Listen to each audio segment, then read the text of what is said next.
Hola y bienvenidos al Podcast del Agua. Soy Daniel Herrero y te voy a acompañar en esta emocionante aventura sonora. Estoy encantado de darte la bienvenida a este primer podcast en español dedicado al fascinante mundo del agua.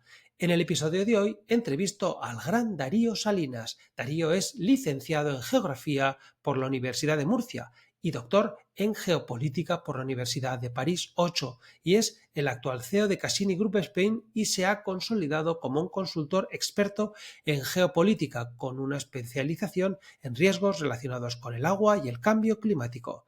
Cassini Group es una firma internacional especializada en análisis de riesgos geopolítico, inteligencia territorial y producción cartográfica. Su trabajo se centra en transformar información compleja en herramientas visuales y estratégicas que apoyan la toma de decisiones. Y la geopolítica estudia cómo la geografía influye en el poder, las relaciones internacionales y la toma de decisiones. Aplicada al agua y al clima, permite analizar cómo los recursos hídricos, las sequías o el cambio climático generan tensiones entre regiones, países o sectores económicos. Identifica riesgos estratégicos como disputas por cuencas compartidas, vulnerabilidad de infraestructuras o impactos en la seguridad alimentaria y energética. Te pierdas esta entrevista porque Darío nos cuenta cosas súper interesantes y de un valor incalculable. Arrancamos el podcast del agua.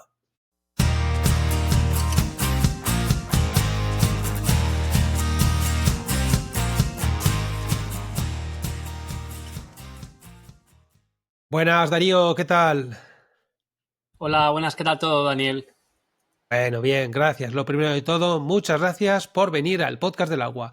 Muchas gracias por permitirnos conocer un poco más a Darío Salinas Palacios. Eres muy bienvenido y te estábamos esperando. Con este cuestionario de hoy pretendo presentar tu faceta profesional y también un poco la personal. Eres licenciado en Geografía por la Universidad de Murcia y doctor en Geopolítica por la Universidad de París 8 y eres el actual CEO de Cassini Group Spain y te has consolidado como un consultor experto en geopolítica con una especialización en riesgos relacionados con el agua y el cambio climático. Para que nuestros oyentes se centren, Cassini Group es una firma internacional especializada en análisis de riesgos geopolítico, inteligencia territorial y producción cartográfica. Su trabajo se centra en transformar información compleja en herramientas visuales y estrategias que apoyan a la toma de decisiones. A través de mapas detallados, análisis de riesgos y modelos interactivos, ayudan a gobiernos, empresas e instituciones a comprender dinámicas territoriales, conflictos y escenarios globales. Además, abordan el impacto del Big Data y el ciberespacio mediante tecnologías innovadoras en colaboración con centros de investigación de referencia. Su valor reside en integrar geografía, política y tecnología para ofrecer soluciones claras y aplicables en entornos complejos.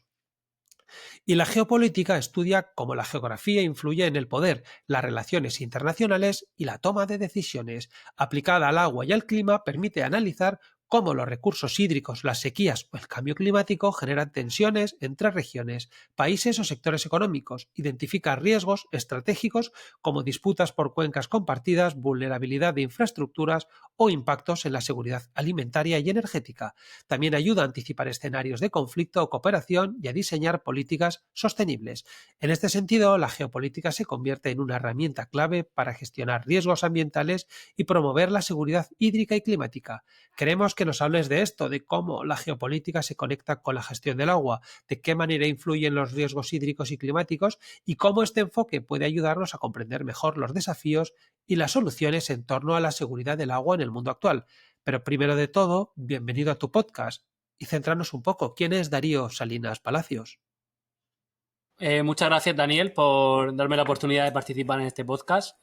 Os conocía ya hace un tiempo y sobre todo gracias por explicar en detalle pues mi camino, mi formación, qué es la geopolítica, porque creo que es muy relevante entender estos conceptos, estas disciplinas en el mundo actual. Eh, yo, Darío Salinas es una persona que se formó en geografía, creo profundamente en la geografía como estudio muy necesario en el mundo actual. Y bueno, pues soy padre de dos hijos, vivo actualmente en Palma de Mallorca, aunque soy de Murcia. Y durante mucho tiempo pues he vivido en el extranjero, principalmente en países francófonos. y fue en Francia, en París, donde desarrollé la especialidad en geopolítica y donde gran parte de mi carrera académica e investigadora pues se construyó, ¿no? Y desde hace unos años, pues desde España intento aplicar, digamos, esos conocimientos al mundo empresarial. Pues muy bien, muy interesante. Ahora nos contarás, nada de que lo he contado yo, ahora nos contarás tú de arriba abajo qué es todo esto de la qué es todo esto de la geopolítica. Vamos a ver tu formación, un poco las posiciones que has ocupado. Así que tranquilo, que ahí tenemos un ratito para ver qué es lo que ha ocupado tu vida y tu profesión en los últimos años. Pero antes de nada, y un poco por centrarnos, cuéntanos, y además esta es una pregunta que le lanzo a todos las personas que vienen al podcast del agua, a todos los invitados. Oye, Darío, háblanos de por qué dirigiste tu vida profesional al sector del agua. ¿Cuál fue la razón? Bueno, a ver, creo que os he mencionado que soy de Murcia y es un territorio donde el agua tiene un carácter, diría, especial, ¿no? A nivel de cómo moldea el paisaje, pero también a nivel social y político. Y siempre he nacido en un entorno donde el agua estaba en el debate.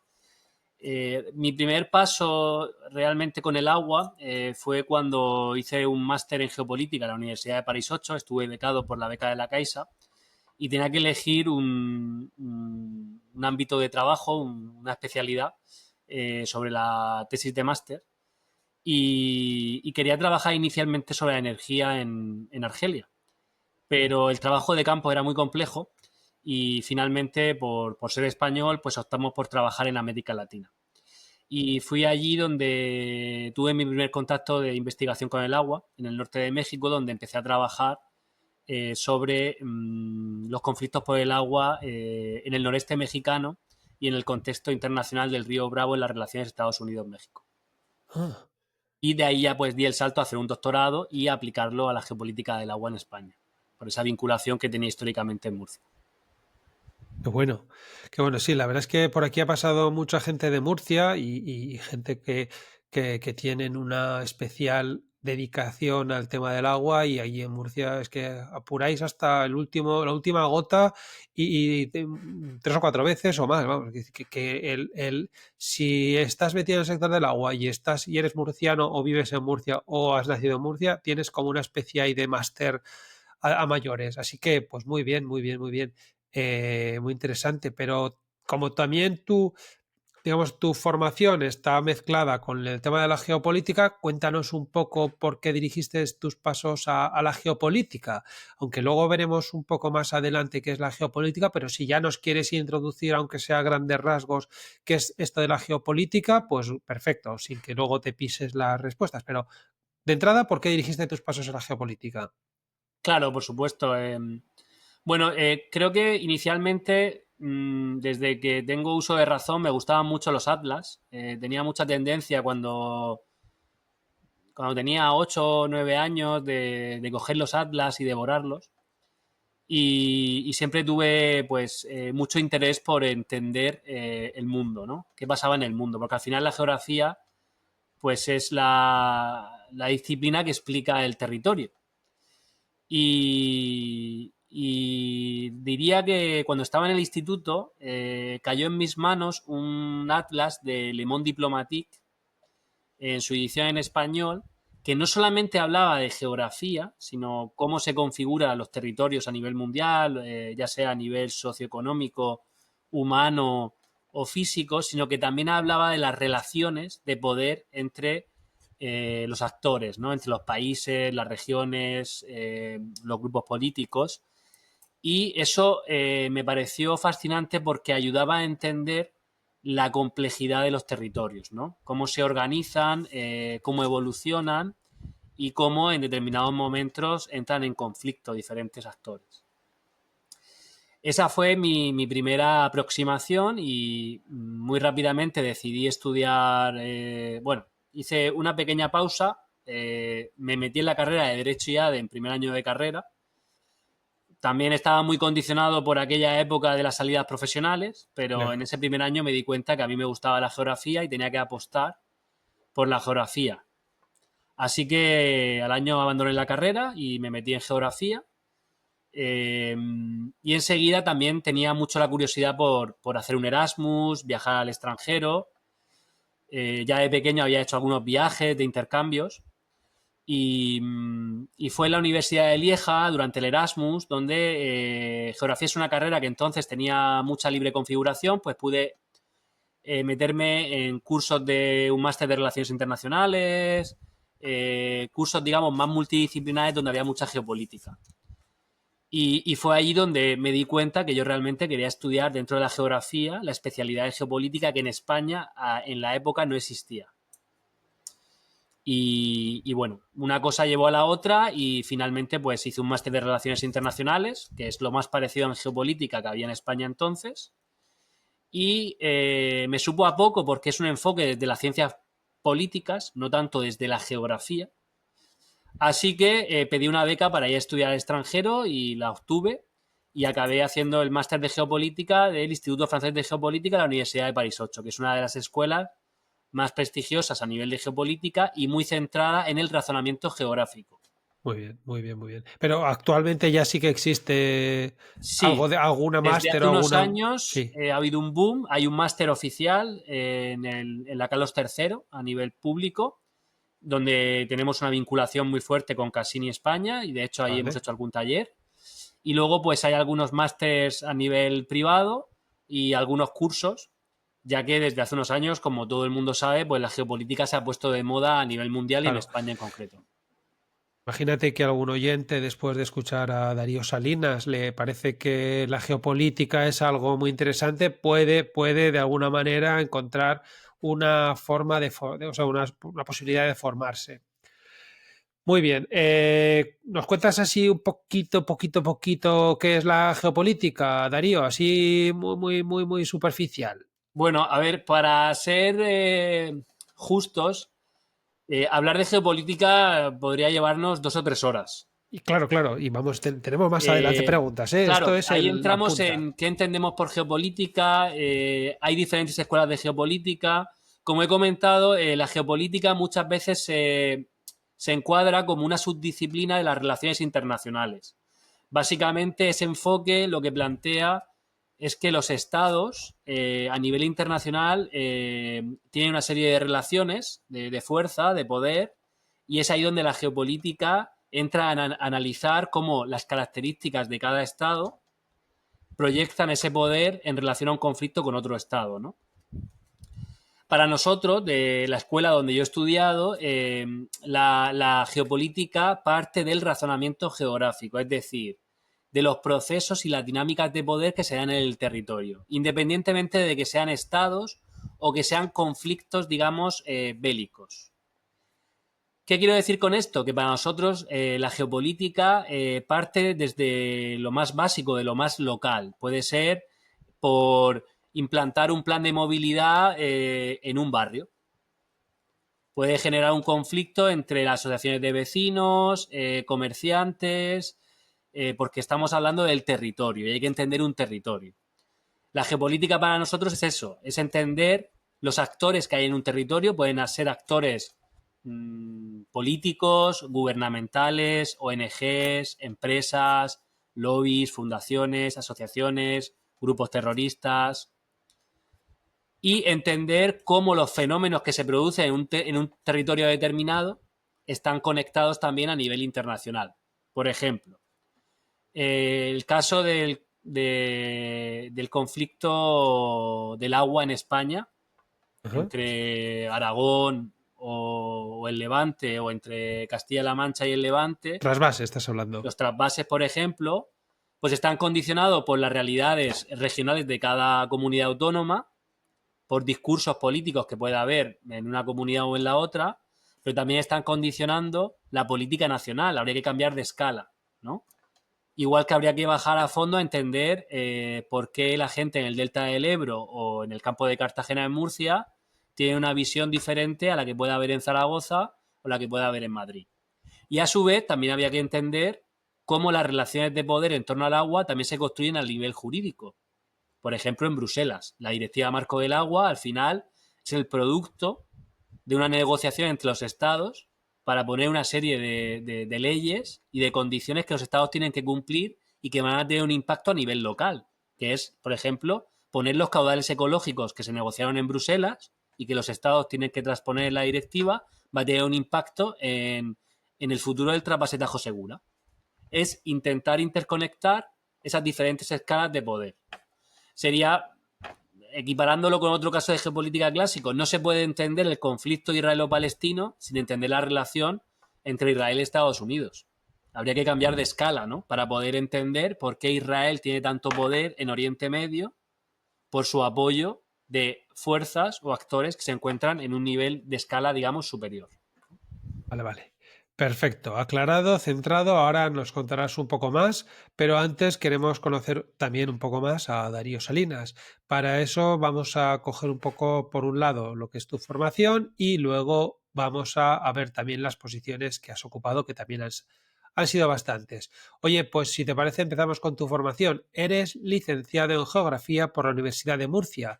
Ya nos has contado un poco que es una formación que tú querías y que te gustaba, pero ¿crees que esta formación ha sido determinante en tu vida profesional? Pues sí, por supuesto, creo que la geografía en general es una disciplina que nos da una visión de conjunto de lo que pasa en nuestro entorno. Es verdad que es una disciplina que está muy mal enfocada a nivel profesional, pero creo que en el mundo actual, más allá de la especialización, lo que creo que es más relevante es encontrar personas que tengan visión de conjunto. No se puede analizar, por ejemplo, los sucesos de la Dana en Valencia sin entender la ordenación del territorio a nivel local, sin entender el comportamiento climático de esos fenómenos en el Mediterráneo, sin entender los diferentes niveles de administración a nivel de organización política y territorial que se da en España, porque hay un conjunto de competencias que existen, sin entender tampoco la vinculación que puede tener ese tipo de impactos en el cambio climático a nivel europeo, porque determinadas leyes impactan en el medio ambiente. Pues creo que la geografía, en su conjunto, nos ayuda a poder entender un poco la visión del economista, del jurista, del sociólogo, del climatólogo, para poder entender esos temas tan complejos en el espacio. Independientemente que nos dediquemos a la geografía o no, creo que la geografía y las ciencias sociales y las humanidades en general han perdido mucho peso en el mundo actual, pero creo que son muy relevantes. Yo durante una época, que hablaré más adelante, trabajé en otro sector, en el sector de la biotecnología. Yo estuve en una pequeña pyme que desarrollaba proyectos de laboratorio y mis conocimientos de geografía me ayudaron mucho a la hora de desarrollar el negocio en diferentes países. Empecé a abrir mercados en Marruecos, en Argelia, en Túnez, en Francia, en Suiza. Evidentemente que el idioma me ayudaba Claro, mucho, pero la compresión del territorio también. Porque no es claro. lo mismo posicionarte de manera estratégica en el norte de Marruecos, en Tánger, que en las zonas más industriales del centro, que es donde haya más potenciales clientes, etcétera, ¿no? Una compresión del territorio también ayuda a tomar esas decisiones, ¿no? Para una empresa, un organismo o cualquier tipo de actor que quiera tener un impacto en un territorio. Claro, y además, bueno, pues es una carrera que tiene su utilidad, ¿no? Así sabes dónde está. Cuando te vas de viaje sabes encontrar el país al que quieres ir. Así que por todas las partes está Sí, muy además interesante. de a nivel personal, poder ir a una ciudad y entender cómo esa ciudad, mirándola, cómo ha evolucionado, cuál era la zona antigua, las zonas nuevas, cuándo se produjeron las zonas nuevas, si fue una época de bonanza o era una época de decadencia, Que el sí, que paisaje, cómo ha ido evolucionando. interesante. Interesante la licenciatura en geografía. Pero no solo eso, porque luego, durante tu etapa en la Universidad de Murcia, la Universidad de Liege y la Autónoma de Madrid, cursaste distintos programas de grado y movilidad internacional, un poco lo que nos has comentado, ¿no? Para llegar a tener algo similar a lo que es eh, pues un máster en geopolítica, pues tuviste que ir tirando por ahí, ¿no? ¿Cómo influyó esa base en geografía e internacionalización en tu decisión de orientar tu carrera hacia la geopolítica? Hombre, fue determinante, Daniel. Bien, ¿no? La geopolítica realmente es una disciplina que desapareció durante la Segunda Guerra Mundial porque fue utilizada por el nazismo y principalmente estaba la escuela anglosajona y la escuela alemana, también la escuela francesa, pero es a partir de los 70 donde la geopolítica vuelve a renacer y se encuentra en diferentes países y España no está entre esos países. Está más bien en países francófonos o anglosajones o germánicos. Moverme, conocer a otra gente, dar las asignaturas y ver las posibilidades, pues cambiaron, digamos, mi destino, ¿no? Y me permitieron entrar en contacto con otros entornos que me iban a favorecer al final, aparte que aprender el idioma, porque yo mi tesis de doctorado o mi máster lo hice en francés. Si no hubiese salido fuera no hubiese podido desarrollar eso, ¿no? Y luego la posibilidad de la geografía, pues como he comentado, que al final es como es una carrera de cajón desastre, es muy complementable con otro tipo de disciplinas, ¿no? Y Así, eso ¿eh? favorece pues hacer, digamos, estudios internacionales o estudios sobre el territorio o una visión multidisciplinar de las ciencias sociales y las humanidades. Qué bueno, qué bueno. Y como has comentado, hiciste un máster. Bueno, al final tú realizaste la tesis doctoral en la Universidad de París 8, como has comentado, que fue premiada por su aporte en temas sociales relacionados con el agua.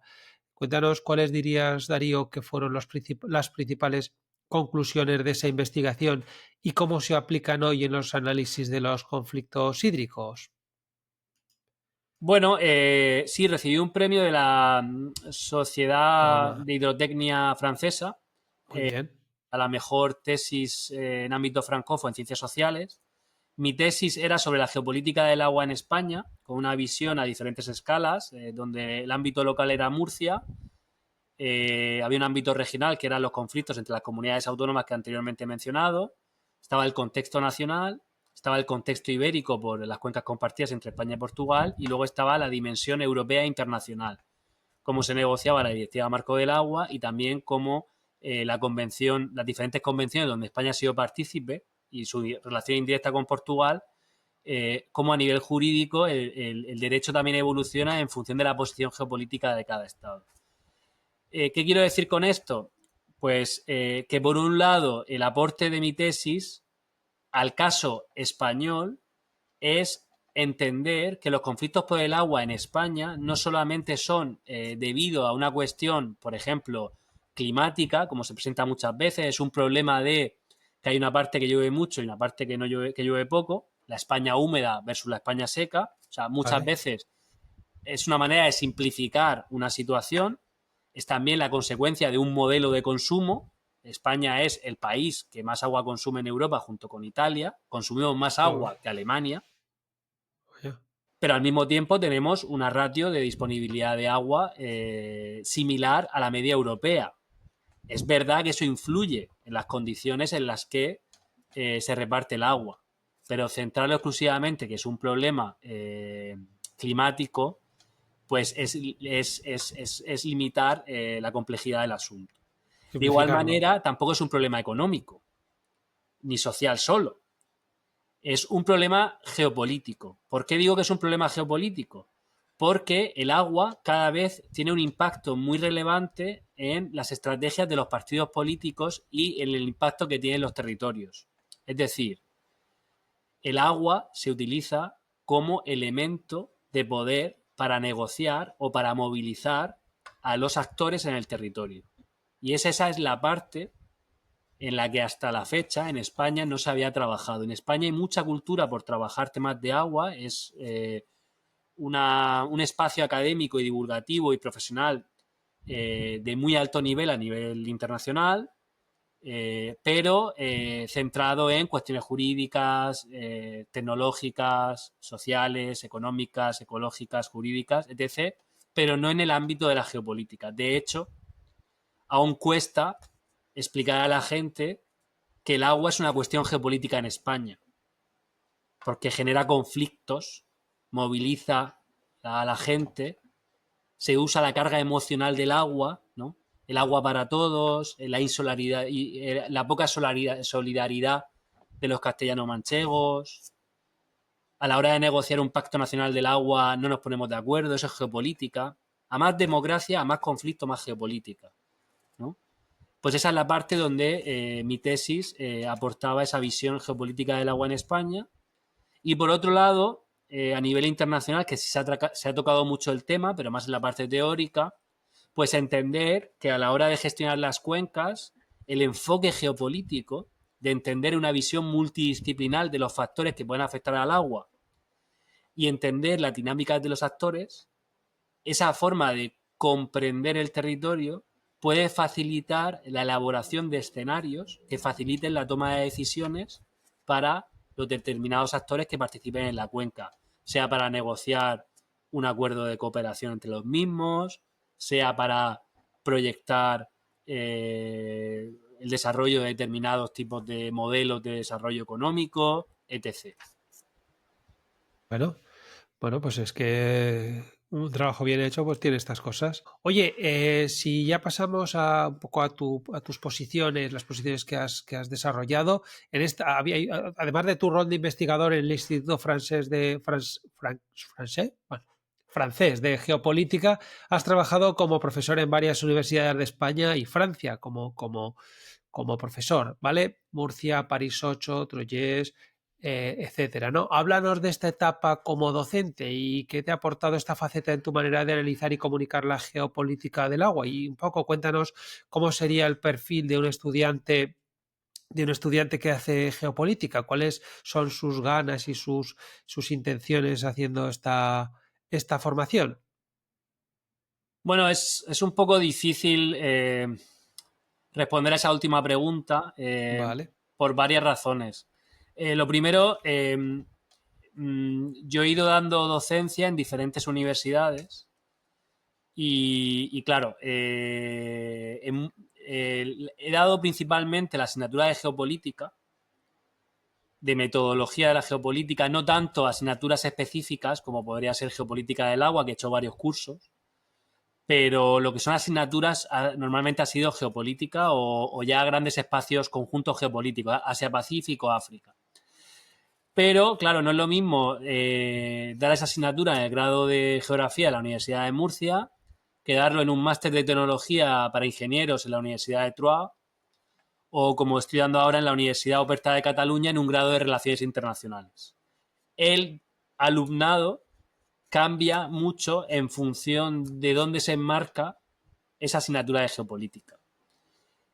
Te diría que el alumnado de geopolítica que llega a mi escuela donde yo me formé en Francia, en París 8, suele ser una persona que tiene una visión, interés por lo que pasa en el mundo, ha hecho Erasmus o sabe idiomas, suele tener una base geográfica, aunque puede ser una persona que venga de historia, de economía, de derecho, pero suele estar vinculado a la geografía. Mientras que en los másters de relaciones internacionales donde he dado clase en España, el perfil de alumno suele ser una persona más bien que viene de la parte de ciencias políticas, relaciones internacionales, de comercio, derecho. Es raro encontrar a alguien de geografía, Oh, mira. es súper raro. De hecho, en el máster de geopolítica el año pasado no había nadie de geografía, de los 25 alumnos. Y suele ser gente o bien que ya está trabajando y trabaja en empresas y quieren meter la variable geopolítica como un elemento diferenciador a nivel comercial o en logística, o son gente joven de otra generación que ahora sí que tiene interés por la geopolítica y que también tienen interés evidentemente por la proyección internacional. Pues muy claro. Y un poco contarnos, no sé, cómo esa etapa, si fue interesante, no sé, ¿cómo viviste esa etapa? De la docencia, ¿Sí? Sí, a mí la docencia, la verdad que inicialmente empecé la docencia por coger currículum y ganar algo de dinero en París, porque el último año de doctorado ya no tenía beca y me surgió una oportunidad. Bueno, Entonces, en aquel momento no la disfruté tanto porque era una obligación más que un placer. Y bueno. sobre todo porque también iba un poco estresado, prepararse las clases en francés, tenía que ir muy lejos de París, era en Troyes, 2 horas y media, imagínate. O sea, yo cogía un tren a las 6 de la mañana para dar clases a las 10 y luego volverme. Pero con el tiempo, cuando ya estaba asentado a nivel profesional y estuve 4 o 5 años de asociado a la Universidad de Murcia, sí que lo Ajá. disfruté mucho. Porque además era una etapa que ya empezábamos a hablar de geopolítica, y el poder usar la actualidad para explicar la geopolítica me parece muy interesante y una manera, sobre todo en el mundo actual de la IA y los cambios que hay en la educación, muy pertinente para favorecer el pensamiento crítico. Al final, la geopolítica, lo que a mí me ha transmitido y lo que creo que debería transmitirle a las personas que estudien bien la geopolítica es empoderar a la ciudadanía para tener pensamiento crítico a la hora de entender la actualidad. Y es, creo, la principal herramienta y valor de la geopolítica como yo la he estudiado. Y eso te ayuda mucho para tu día a día en entender el mundo que te rodea. Independientemente si el contenido de un determinado análisis lo conozcas o no. Es la manera de razonar cuando algo pasa, ¿no? Qué bueno. Qué bueno, interesante. Pero has tenido más cosas, además de la de profesor, has sido o fuiste durante 7 años el Deputy CEO en Inbautec SL, compaginándolo también con tu labor como consultor independiente en geopolítica del agua. Háblanos un poco de esta etapa que era Inbautec y también qué aprendizajes clave te dio esa experiencia en el sector privado y cómo influyó en tu visión de los riesgos hídricos y climáticos. Pues mira, esta etapa de mi vida resume un poco el cambio de generación. Yo soy hijo de la crisis económica, yo acabo la carrera en 2008 y elijo también una carrera como la geografía donde las oportunidades laborales son mínimas. Eh, Pero claro, me voy fuera, investigo, Claro. hago carrera universitaria. La universidad también está con muchos problemas, tanto en Francia como en España.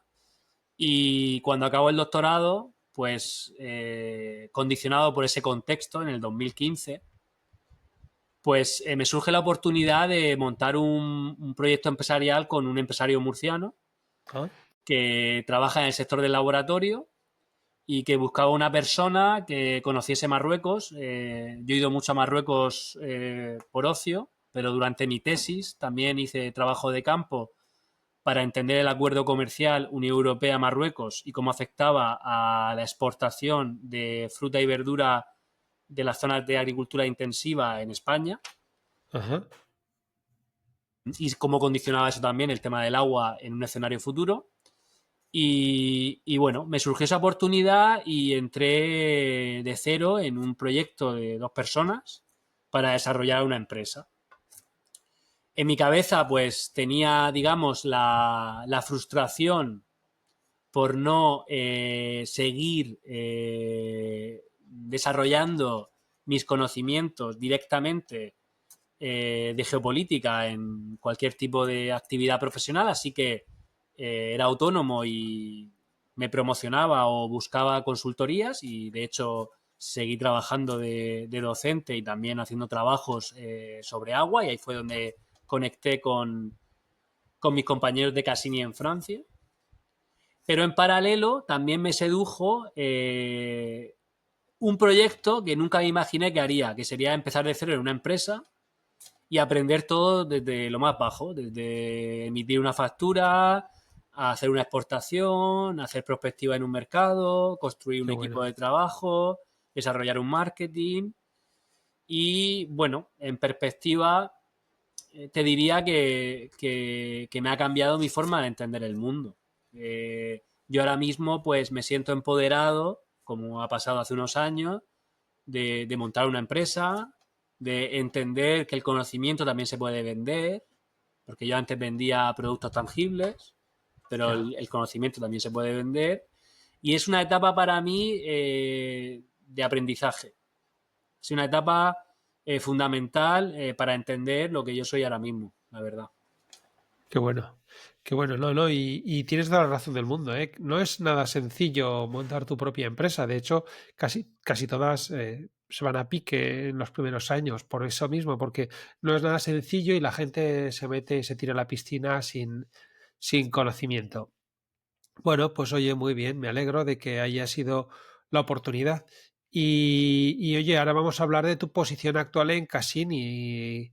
En este rol de manera general, ¿cómo definirías tu posición principal dentro de la empresa? Ahora, en la siguiente pregunta, te preguntaremos qué es Cassini, pero primero cuéntanos cuál es tu posición en Cassini Group y qué es lo que haces y todo eso. Bueno, digamos que dentro de Cassini eh, tengo dos roles principales. Por un lado, está el rol de la dirección estratégica o codirección estratégica junto con mi socio Albert en España, como una SL perteneciente a un grupo, que es Cassini Group, y con el objetivo de desarrollar proyectos vinculados a la geopolítica a través de España o hacia el exterior. Y por otro lado, tengo un rol de responsable de la parte de agua, cambio climático de Cassini Group, de la sede que está en Francia, De toda la para empresa. desarrollar desde un punto de vista más de consultoría y de ejecución de contratos y de proyectos por mi especialidad en estos temas. Serían mis dos objetivos principales, ¿no? Pero bueno, entre tú y yo, Daniel, somos pequeñas empresas y como pequeñas empresas, pues haces de todo. Haces parte del marketing, haces de recursos humanos, haces de facturación, de administración. Bueno, pues es la realidad de la pyme. Pero bueno, un poco porque veas el marco, es mi doble función, ¿no? No, no hay duda, no hay duda de que según el momento te tienes que poner una gorra u otra, no hay ninguna duda. Vale, y ahora cuéntanos un poco qué es Cassini, qué sería Cassini Group Spain y luego un poco Cassini Group y cuál dirías que es la misión central de la compañía. Háblanos un poco, por favor.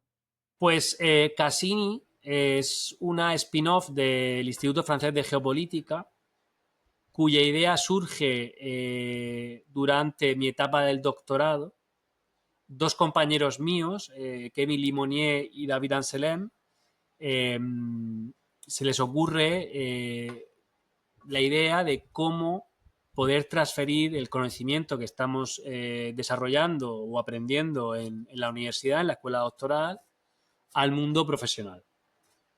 Y deciden crear un proyecto que se llama Cassini, que inicialmente pues es un poco pues la voluntad de diferentes estudiantes y que cristaliza en 2017 con la constitución de una empresa donde el propio Kevin es profesor de la universidad y otra socia es otra profesora de la universidad y se constituye como spin-off.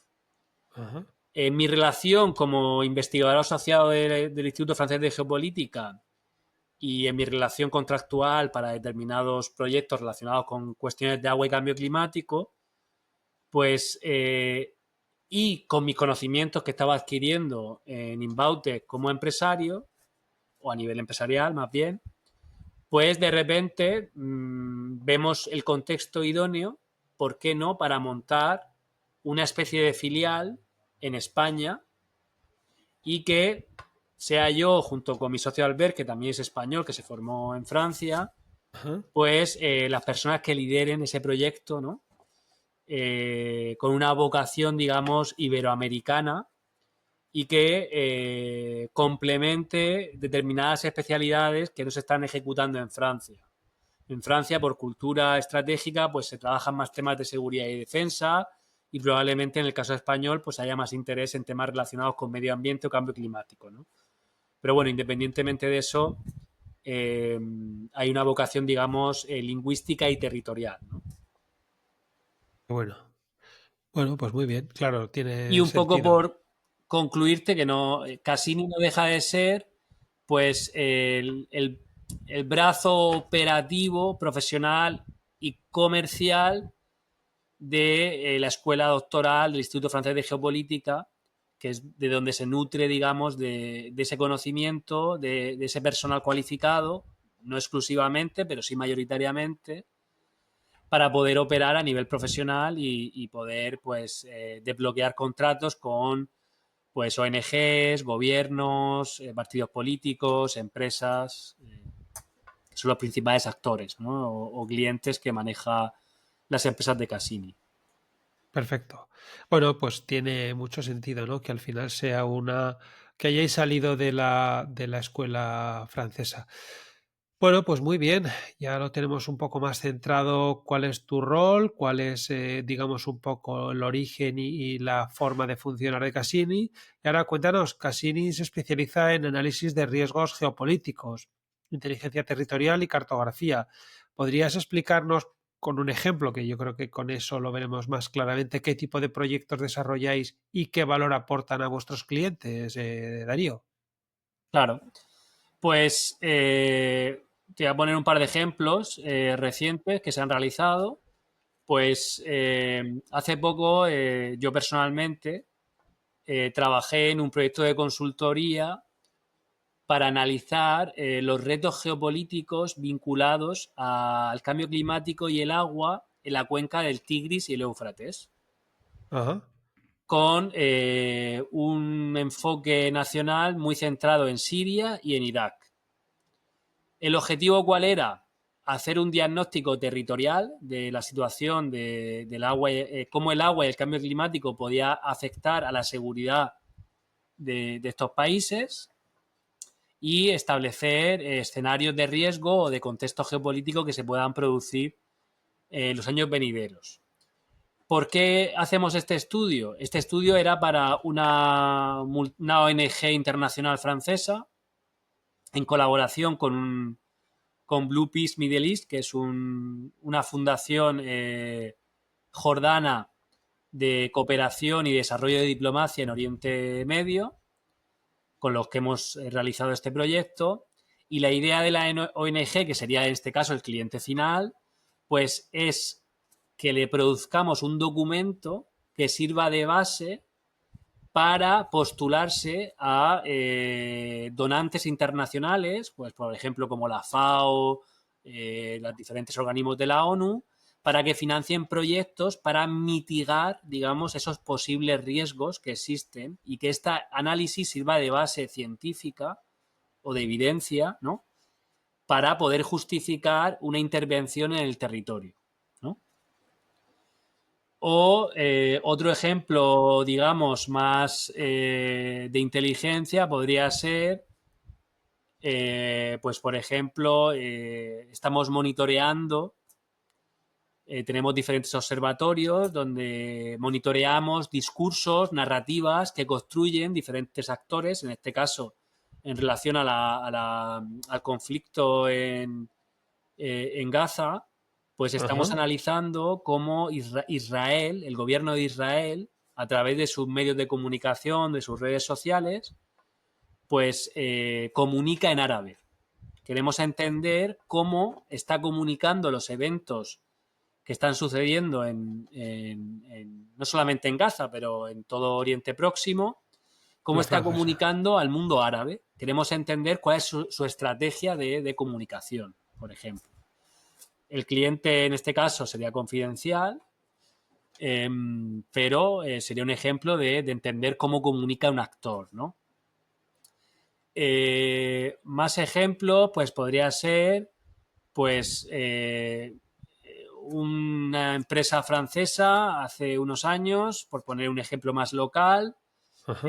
quería desarrollar un proyecto ferroviario a las afueras de la región de Île-de-France, o sea, en París, y eso implicaba, pues, el desvío de trenes de cercanías, el soterramiento o no de una vía del tren, creo que estos casos ya se han escuchado en España, y quería analizar los diferentes actores en el territorio, cuáles eran sus discursos, sus argumentos a favor o en contra de este proyecto, para poder facilitar lo que sería la concertación pública, que es un consenso entre todos los actores a la hora de una política pública y su impacto en el territorio, ¿no?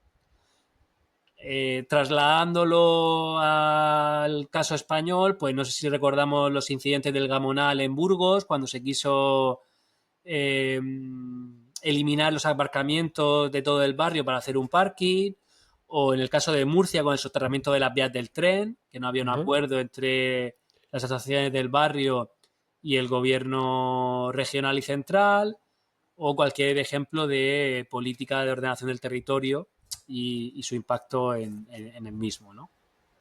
Qué bueno, qué interesante. Y claro, se oirá de todo, ¿no? Cuando os ponéis a escuchar a los distintos actores. Bueno, muy bien. Intentamos entender cuáles son sus discursos y cuáles son sus estrategias. Simplemente analizamos cuál es la posición de cada actor y cómo construye un relato y una percepción en torno a un conflicto. Intentamos explicarlo eso para que una persona desde fuera pues, pueda comprender. Claro, si le preguntamos a un israelí Claro, eso te iba a sobre el decir. conflicto o a un gazatí, su visión va a ser muy diferente. Y en parte es porque están muy condicionados por cómo se han construido las narrativas por parte de diferentes actores que condicionan su día a día, ¿no? Está claro que según quien te cuente el cuento, pues tiene Nosotros diferentes. intentamos desde fuera entender la Claro. película de cada actor. Vale, vale. Pues es interesante, ¿no? Y lo que os cuenten o lo que escuchéis, me ha parecido muy llamativo lo de los discursos israelíes en ese sentido. Bueno, pues mira, interesante. Ya tenemos un poco más centrado cuáles son un poco Bueno, y las en este bases, caso, un ¿no? poco por complementar, utilizamos la Sí. cartografía. La cartografía Ajá. al final no deja de ser una herramienta para poder facilitar la comprensión del conflicto. Al final, la cartografía es la representación geográfica de lo que pasa en un territorio o de cómo se configura un territorio. Ya. Entonces, si queremos entender cómo se proyecta el poder o cómo los actores se proyectan en el territorio, la cartografía a nivel visual nos permite eh, entender eso de una manera más intuitiva o facilitarla, ¿no? Está claro. Vale, pues claro, ya tenemos más claro cuáles son un poco las labores de Cassini y ahora queremos que nos cuentes un poco que has contado, uno de los ejes de Cassini es la cartografía, lo acabas de decir, como herramienta estratégica. ¿Cómo transformáis los datos complejos en mapas, y también en informes, ¿no? Que ayuden a la toma de decisiones? ¿Qué Claro. herramientas empleáis o cómo es un poco la estrategia que utilizáis? Pues la verdad, a lo mejor mi respuesta va a sonar muy... Es bastante más sencillo. Quizá la palabra datos complejos pues pueda parecer que requiere de herramientas muy concretas y no es tanto el caso. Partiendo de la base de situaciones geopolíticas, digamos, clásicas o de estudios sobre riesgos geopolíticos, realmente los datos que utilizamos suelen ser datos en fuentes abiertas y datos oficiales. No solemos o no compramos datos o no estamos utilizando datos realmente muy especiales. Son datos que están abiertos a todo el mundo. La clave aquí está en cómo interpretamos los datos y cómo explicamos la función de esos datos dentro de una situación. Y voy a poner un ejemplo. Ahora que está muy de moda Irán, a raíz de la tensión en Oriente Medio junto con Israel, o su vinculación con Hamas o con Hezbollah o con los hutíes, y a raíz también de los bombardeos de Estados Unidos a sus instalaciones nucleares, pues se habló mucho del impacto que podía tener en el comercio internacional a raíz de pues un condicionamiento en el petróleo, ¿no? Irán siempre se presenta como un actor muy relevante a nivel de recursos energéticos. Y es verdad que lo es. Pero claro, habría que entender cuáles son sus variables. Porque Irán tiene muy poca vinculación comercial en términos de venta de hidrocarburos, sea petróleo o gas, en el mundo occidental. Tiene un embargo.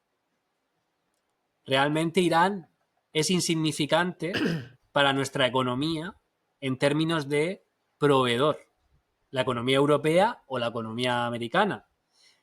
Es China realmente quien le compra a Irán. Pero ¿dónde está? Si yo cogiese un mapa y pusiese Oriente Medio y pusiese las reservas de gas natural o de petróleo, Irán saldría con unos círculos muy grandes y la persona que viese el mapa pensaría que Irán tiene un poder muy relevante. Pero si realmente lo que hiciese fuese poner capacidad de producción y capacidad de exportación, veríamos que el actor relevante en Oriente Medio para nosotros es Qatar. El círculo de Irán sería muy pequeñito y el círculo de Qatar sería muy grande. El círculo de repente nos impactaría y nos daríamos cuenta que el actor relevante para nosotros desde un punto de vista de producción y distribución es Qatar. Por lo tanto, el uso de variables cambia el enfoque de dónde está el poder. Claro. Pero digo, cuando dices de nosotros, Darío, perdona, cuando dices nosotros, ¿te refieres a España o te refieres a Europa? Mundo occidental, Mundo occidental. bloque occidental, Estados Unidos, Vale. mundo occidental. ¿Cuál es la variable que hay que tener en cuenta para entender que Irán sí que es relevante para nosotros? No la variable de producción o distribución, la variable geográfica, que Irán controla un estrecho por el que pasa más de la mitad de los hidrocarburos que van a Europa. Y si Irán, por lo que sea, entra en conflicto y decide cerrar ese estrecho, pues va a tener un impacto a nivel mundial. Curioso. Depende de cómo se analice digamos, la información. Bueno, claro, muy bien. Te voy a poner otro ejemplo, más casero. Si yo hago un mapa de precipitaciones en Europa, pues veremos que en el norte llueve más que en el sur mayoritariamente. Si lo hacemos de España, veremos que en el norte de España llueve más que en el sur, o en el oeste llueve más que en el este, ¿no? Claro, eso de primera pues nos diría, bueno, pues en los países del norte o en el norte de España habrá menos estrés hídrico que en los países del sur o del Mediterráneo, ¿no? Ajá. Si le metemos una variable de disponibilidad de agua por países, como he dicho anteriormente, veremos que España se encuentra más o menos en la media de los países europeos. Pero es que si le metemos una variable de estrés hídrico, podríamos ver disparidades muy fuertes. Veríamos que Bélgica es uno de los países europeos con más estrés hídrico. Anda. Bélgica tiene más estrés hídrico que Argelia. A ver, el estrés hídrico no deja de ser una relación entre oferta de agua y demanda de agua. Demanda, claro. Si tú en el desierto de Argelia no tienes demanda de agua, pues tu estrés hídrico no va a ser elevado. Si metes una ciudad de 1 millón de habitantes y te pones a construir regadíos, pues sí que el estrés hídrico puede cambiar, ¿no? Claro, en España, si pusiésemos una variable de consumo de agua del conjunto del país, nos daríamos cuenta que España, aparte de tener una desigualdad climática, es un país que tiene un modelo de desarrollo muy dependiente del agua. Es lo que he dicho anteriormente. España consume más agua que Alemania, teniendo Alemania el doble de población. Claro, en función de cómo usemos estos datos, pues la película puede ir cambiando para un lector. Y es ahí la relevancia de usar la cartografía para poder explicar estas cuestiones. O sea, uno de los problemas que tiene España no es que llueva poco. Es uno de los problemas, evidentemente. Pero el otro gran problema que tiene España es que consume mucha agua. y es muy dependiente, por lo tanto, del agua para poder desarrollar su economía. Está claro. A ver, lo del consumo de agua también va por zonas, ¿no? En general hay zonas donde se consume más agua que otras, pero sí, sí, tienes razón. Y es relevante, ¿no? Que Alemania consuma la mitad que nosotros, más o menos, ¿no? En números gordos. Sí, a ver, la clave está en que en España hay 4 millones de hectáreas de regadío, o un poco menos, y el regadío requiere de mucha agua, Claro, y no sé cuántas habrás en Alemania, pero no creo que llegue ni a 1 millón, porque también su modelo está muy claro. productivo pues no requiere de agua o no hay tanta importancia de la agricultura del sector. O sea, todo tiene una explicación de por qué en España se consume tanta agua. Está claro. Está claro, y cuando rascas es cuando aparece la causa. Muy bien. Oye, y también tenéis una línea de trabajo sobre ciberespacio y Big Data, ¿no? ¿Qué tipo de... Cuéntanos un poco en qué consiste esta línea y qué tipo de análisis realizáis y qué utilidad tienen para comprender riesgos o dinámicas globales, Darío. Pues gracias por preguntar, porque es un área, digamos, bastante innovadora. Ajá, El ciberespacio para nosotros sería pues lo que sería la revolución de Internet. ajá, Ponemos la palabra espacio porque entendemos que el ciberespacio es un espacio también de confrontación. Desde hace unos años, en nuestra escuela doctoral de geopolítica, pues surgieron una serie de expertos que empezaron a analizar cómo el espacio, el ciber, pues también requiere de la necesidad de cartografiarlo. Y pues a raíz de esas investigaciones se ha conseguido mucha financiación en la Universidad de París 8 y se ha creado en paralelo a nuestro Instituto Francés de Geopolítica, se ha creado un centro de investigación que se llama GEOD, que es un centro que está focalizado en entender la geopolítica de la datasfera, que es un poco la palabra técnica, ¿no? Al final, el ciberespacio, un poco por simplificarlo, sería pues la suma de diferentes capas, ¿no? Habría una primera capa que serían las infraestructuras, ajá. lo que es tangible, pues los data centers, los cables submarinos, los routers, los ordenadores, los satélites, los móviles. Luego habría otra capa que son las lógicas de conexión, ¿no? Cuando yo mando un mensaje, pues ese mensaje hace un recorrido, ¿vale? Ajá. Habría que analizar qué recorrido hace, pero a lo mejor un mensaje, yo estando en Murcia, te mando a ti un mensaje que estás en Zaragoza, Daniel, y ese mensaje no va directamente de Murcia a Zaragoza, a lo mejor Claro. va a Marsella, de ahí va a París y vuelve a Zaragoza. Es entender cómo funcionan esos movimientos, ¿no? Y luego habría otra tercera capa. Todo esto, yo no soy experto. Si me escuchan mis compañeros, me dirán. Pero estoy simplificándolo para que se pueda Bueno, entender. sí. Y hay Para una nosotros tercera tampoco capa somos expertos en estos temas. O sea que que... sería el mensaje. ¿Qué mensaje se da? Que sería la narrativa. Que ahora el término de moda sería la desinformación, ¿no? Un poco por hacer un paralelismo, sería como las vías de un tren. La infraestructura serían las vías del tren y el tren. La segunda capa sería las agujas que deciden a qué dirección o no va el Dirección tren. va. Y la tercera capa serían los pasajeros, que son los actores que cuentan como actores que van a participar en un discurso, en un mensaje, ¿no? Pues lo que intentamos es analizar, ¿no? Todas esas capas, cómo funcionan, y eso en qué se traduce. Pues, por ejemplo, el caso chino es un espacio numérico, es que numérico es la palabra francesa, digital, que todas las infraestructuras están controladas por China. O sea, si tú quieres entrar en el espacio digital chino, el gobierno chino lo controla.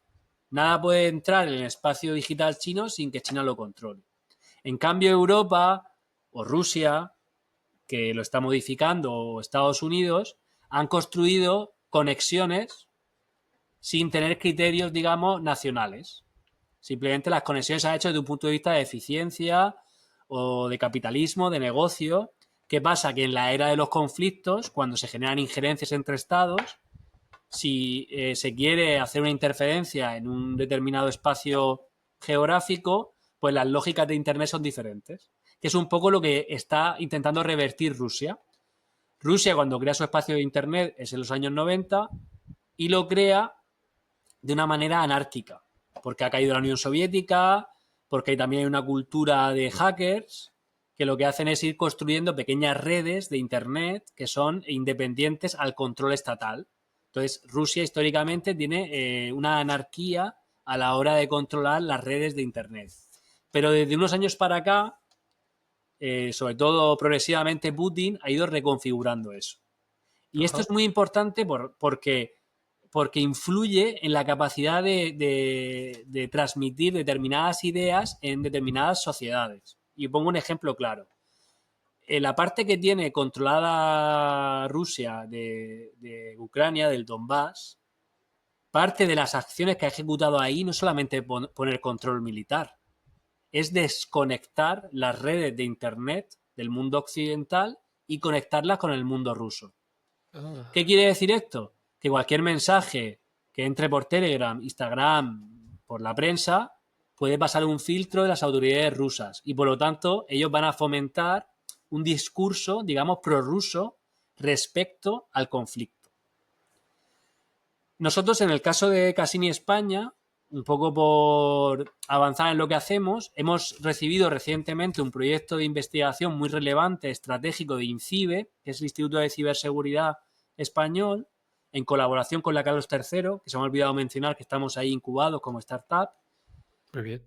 para analizar el ciberespacio español.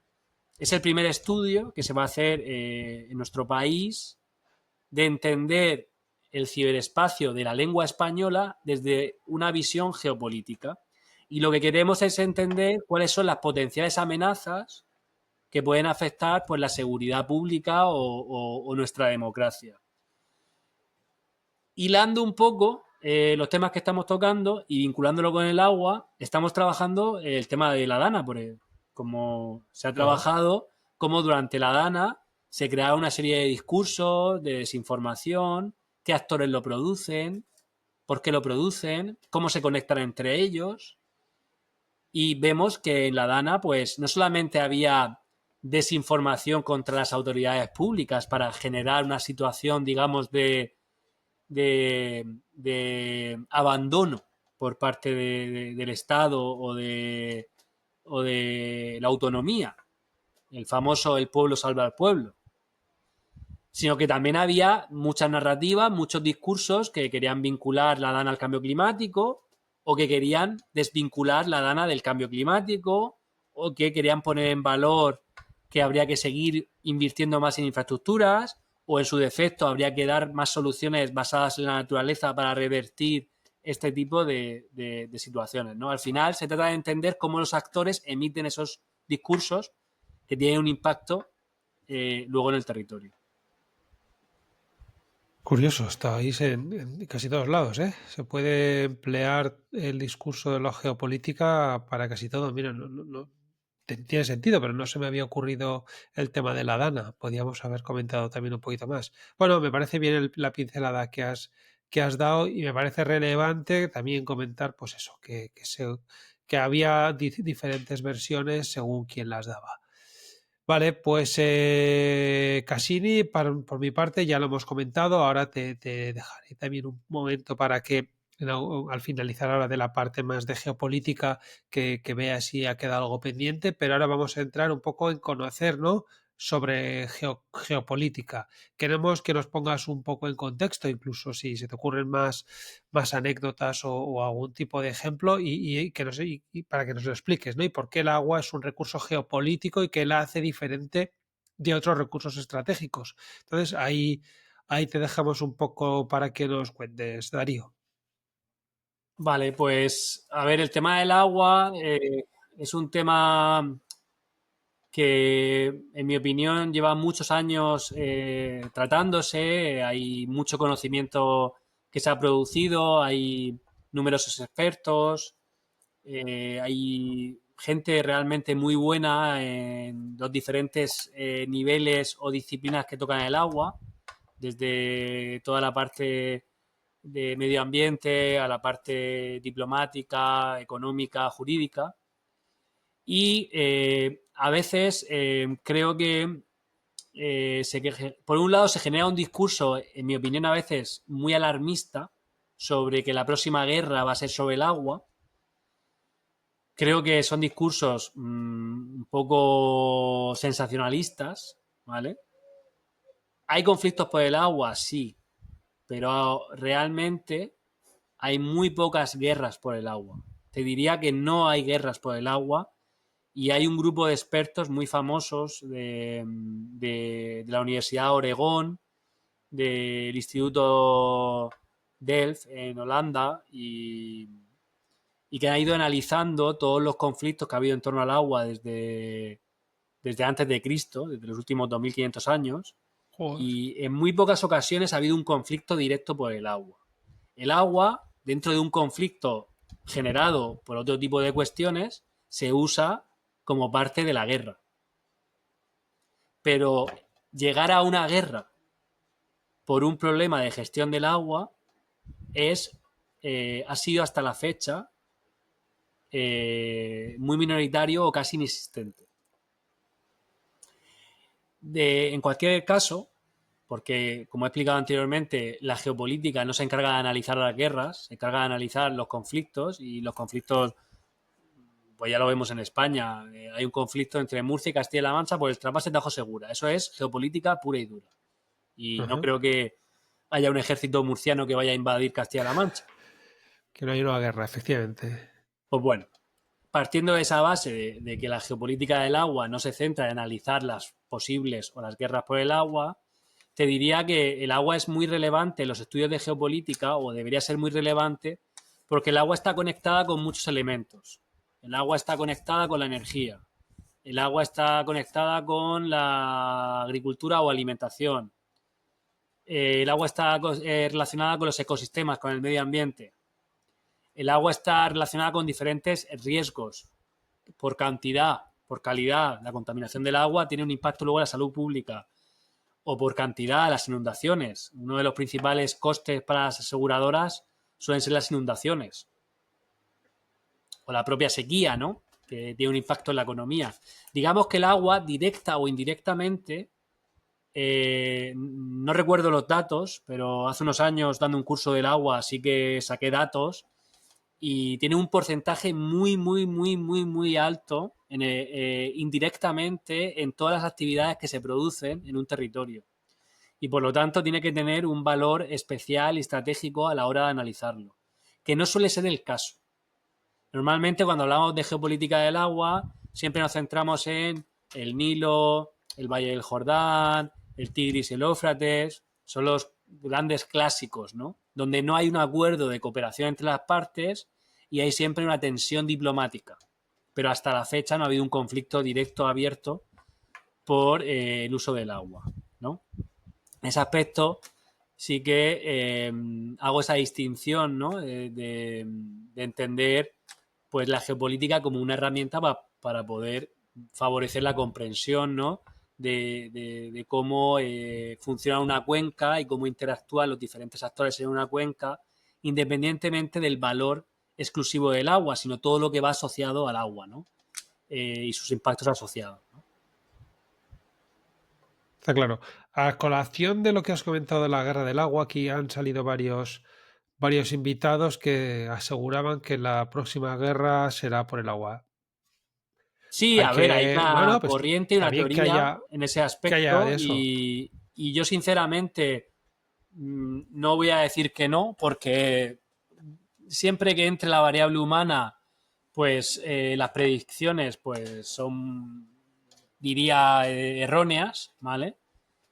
Nosotros, por ejemplo, no hacemos predicciones, simplemente elaboramos escenarios coherentes dentro del contexto actual, ¿no? Pero sí que si analizamos la evolución de la humanidad y su relación con el agua, el principio siempre ha sido basado en la cooperación más que en el conflicto. Y, como he dicho anteriormente, casos registrados de guerras directas por el uso del agua, si no recuerdo mal, había un par de casos, no mucho más. Desde los tiempos... Insisto, y pongo ejemplos para ver cómo el agua puede ser un catalizador de conflictos, pero no directamente por el agua. Ajá. Voy a poner un ejemplo de cómo el agua se usa como una herramienta para la guerra. Pues la presa, que ahora he olvidado el nombre, en Ucrania, durante la guerra de Rusia, la invasión en Ucrania, por un lado destruyeron la presa, lo cual produjo inundaciones y un problema de abastecimiento de agua en las ciudades colindantes.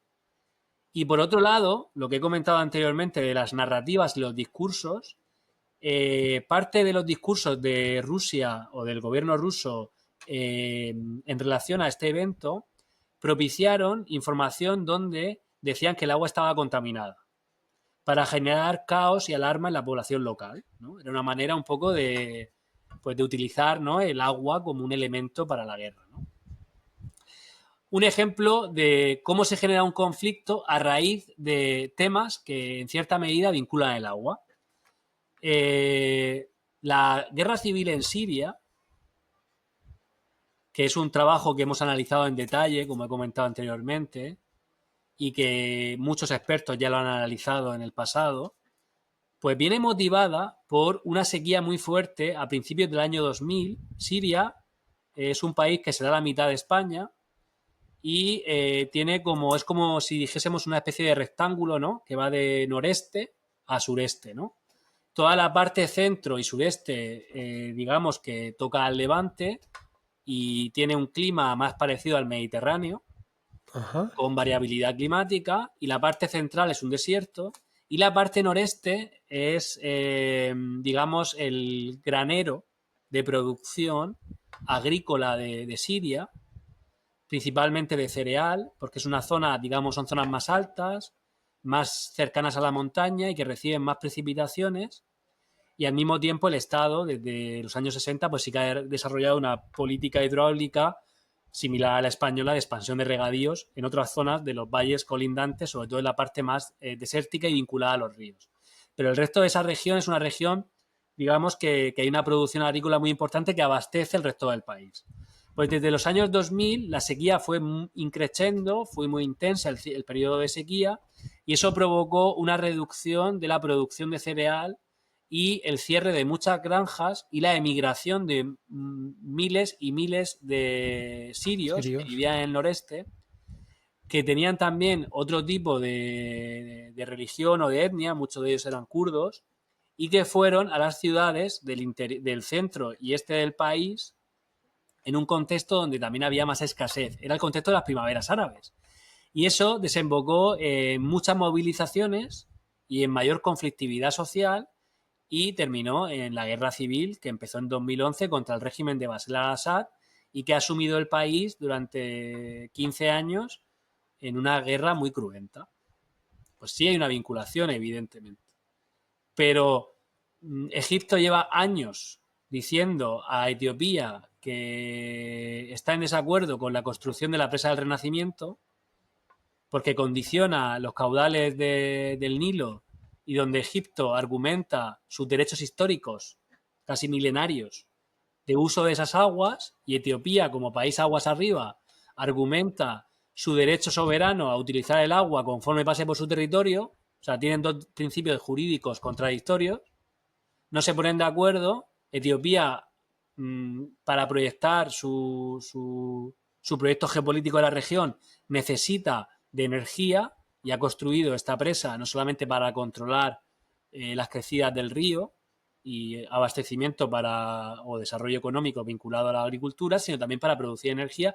Ha construido esta presa y durante muchos años ha habido muchísimas tensiones y finalmente no ha habido un conflicto armado sobre la misma. Ha habido mucha tensión diplomática, muchísima, pero no hemos llegado a un conflicto armado. Bueno, el tiempo dirá. Sí que es verdad que el cambio climático, la variabilidad climática va a tener un impacto muy potente sobre la Importante. disponibilidad del recurso, pero no solamente eso, va a configurar modelos de desarrollo, va a configurar el territorio y eso va a afectar el agua también, pero no sé hasta qué punto el agua será el elemento central del inicio de un conflicto.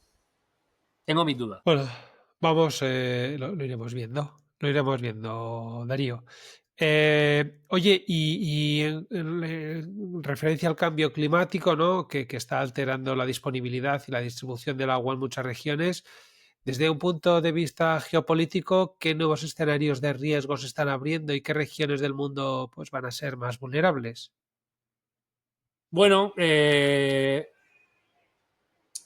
claro, que haya un cambio en las precipitaciones o en la fluctuación de las precipitaciones o en la violencia o no de las precipitaciones, pues va a condicionar cómo hemos desarrollado un territorio. Evidentemente, aquellos países que sí que hayan construido o desarrollado su modelo de desarrollo en función a la disponibilidad o no de un recurso, pues se van a ver muy afectados. Pero creo que en general te diría que cualquier cambio que se dé en el clima va a tener un impacto en cualquier territorio. O bien sea por abundancia, o bien sea por escasez, o bien sea por intermitencia de esas precipitaciones. Por ejemplo, en Escandinavia, un problema es que ellos han construido muchas centrales hidroeléctricas. Si deja de llover tanto, o si deja o llueve en determinados momentos, la producción de energía que ellos tenían previsto se va a modificar. Y eso Claro, va a está tener un vinculado. impacto en el modelo económico del país. En el caso de España, pues si en determinadas zonas anteriormente ya lo hemos vivido, hasta los años 90, gran parte del interior de España era secano. El viñedo, el olivar. Bueno, se han utilizado recursos, sea a través de acuíferos, sea a través de trasvases o canalizaciones, para poner esos cultivos de secano en cultivos de regadío. Ya. Detrás hay una lógica de rentabilidad económica. El regadío, sea o sea, productos de secano como el olivar o el viñedo, pues son más rentables, al menos en España, en esas zonas, si los ponemos bajo regadío. El problema está en que si hay una excesiva dependencia al agua, pues si va a haber agua realmente para dar suministro al abastecimiento humano, perdón, o para los propios ecosistemas. Pero independientemente del agua, esta variabilidad climática o este impacto del cambio climático afecta a muchos niveles. En la producción agrícola, ¿qué tipo de producción agrícola? Las especies que estamos utilizando a día de hoy se podrán seguir utilizando en el futuro. ¿Habrá que cambiar el tipo de producción agrícola? O si cada vez se produce olas de calor más intensas y eso genera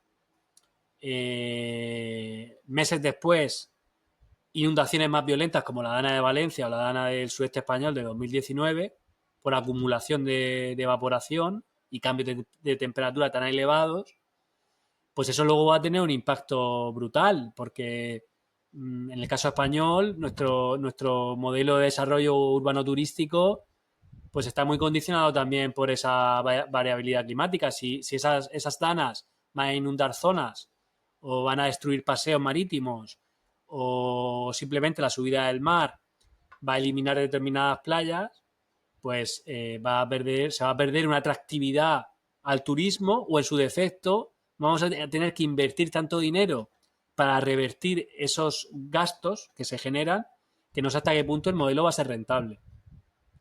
En el caso de los alcázares, en el Mar Menor en Murcia, ¿Eh? ahí se da, por ejemplo, la contaminación producida por la agricultura del campo de Cartagena en el Mar Menor, ha tenido un impacto por ese uso intensivo vinculado al agua, porque no todo es cantidad, también es calidad, que ha degradado el Mar Menor y ha tenido un impacto socioeconómico en la zona. Se ha devaluado el precio de la vivienda de las personas que residen en el Mar Menor, porque el Mar Menor no tiene tiene más turbidez, tiene procesos de eutrofización, ha perdido mucha fauna y mucha flora y muchas veces pues se produce lo que se llama la típica sopa verde, ¿no? Y no es agradable el baño. Por lo tanto, ya vemos ahí un impacto vinculado al uso de eso. Pero es que además la intensificación de las inundaciones hace que la polución, al haber escorrentía, vaya más rápido hacia el mar menor, pero a su vez el haber construido mucho en la zona y haber modificado el territorio hace que a tanta inundación, pues muchas localidades de la zona se inunden recurrentemente. Es el caso de los Alcázares, donde a lo mejor viven 20.000 personas y cada vez que llueve de manera relativamente violenta, que es una o dos veces al año, la mitad del pueblo está inundado. Qué fuerte y que estas cosas, pues bueno, Bueno, estas son cosas que están no se pasando aquí conocen, ¿eh? son cosas que están pasando en España, pero pasan en Joder, todos los sitios y a diferentes niveles.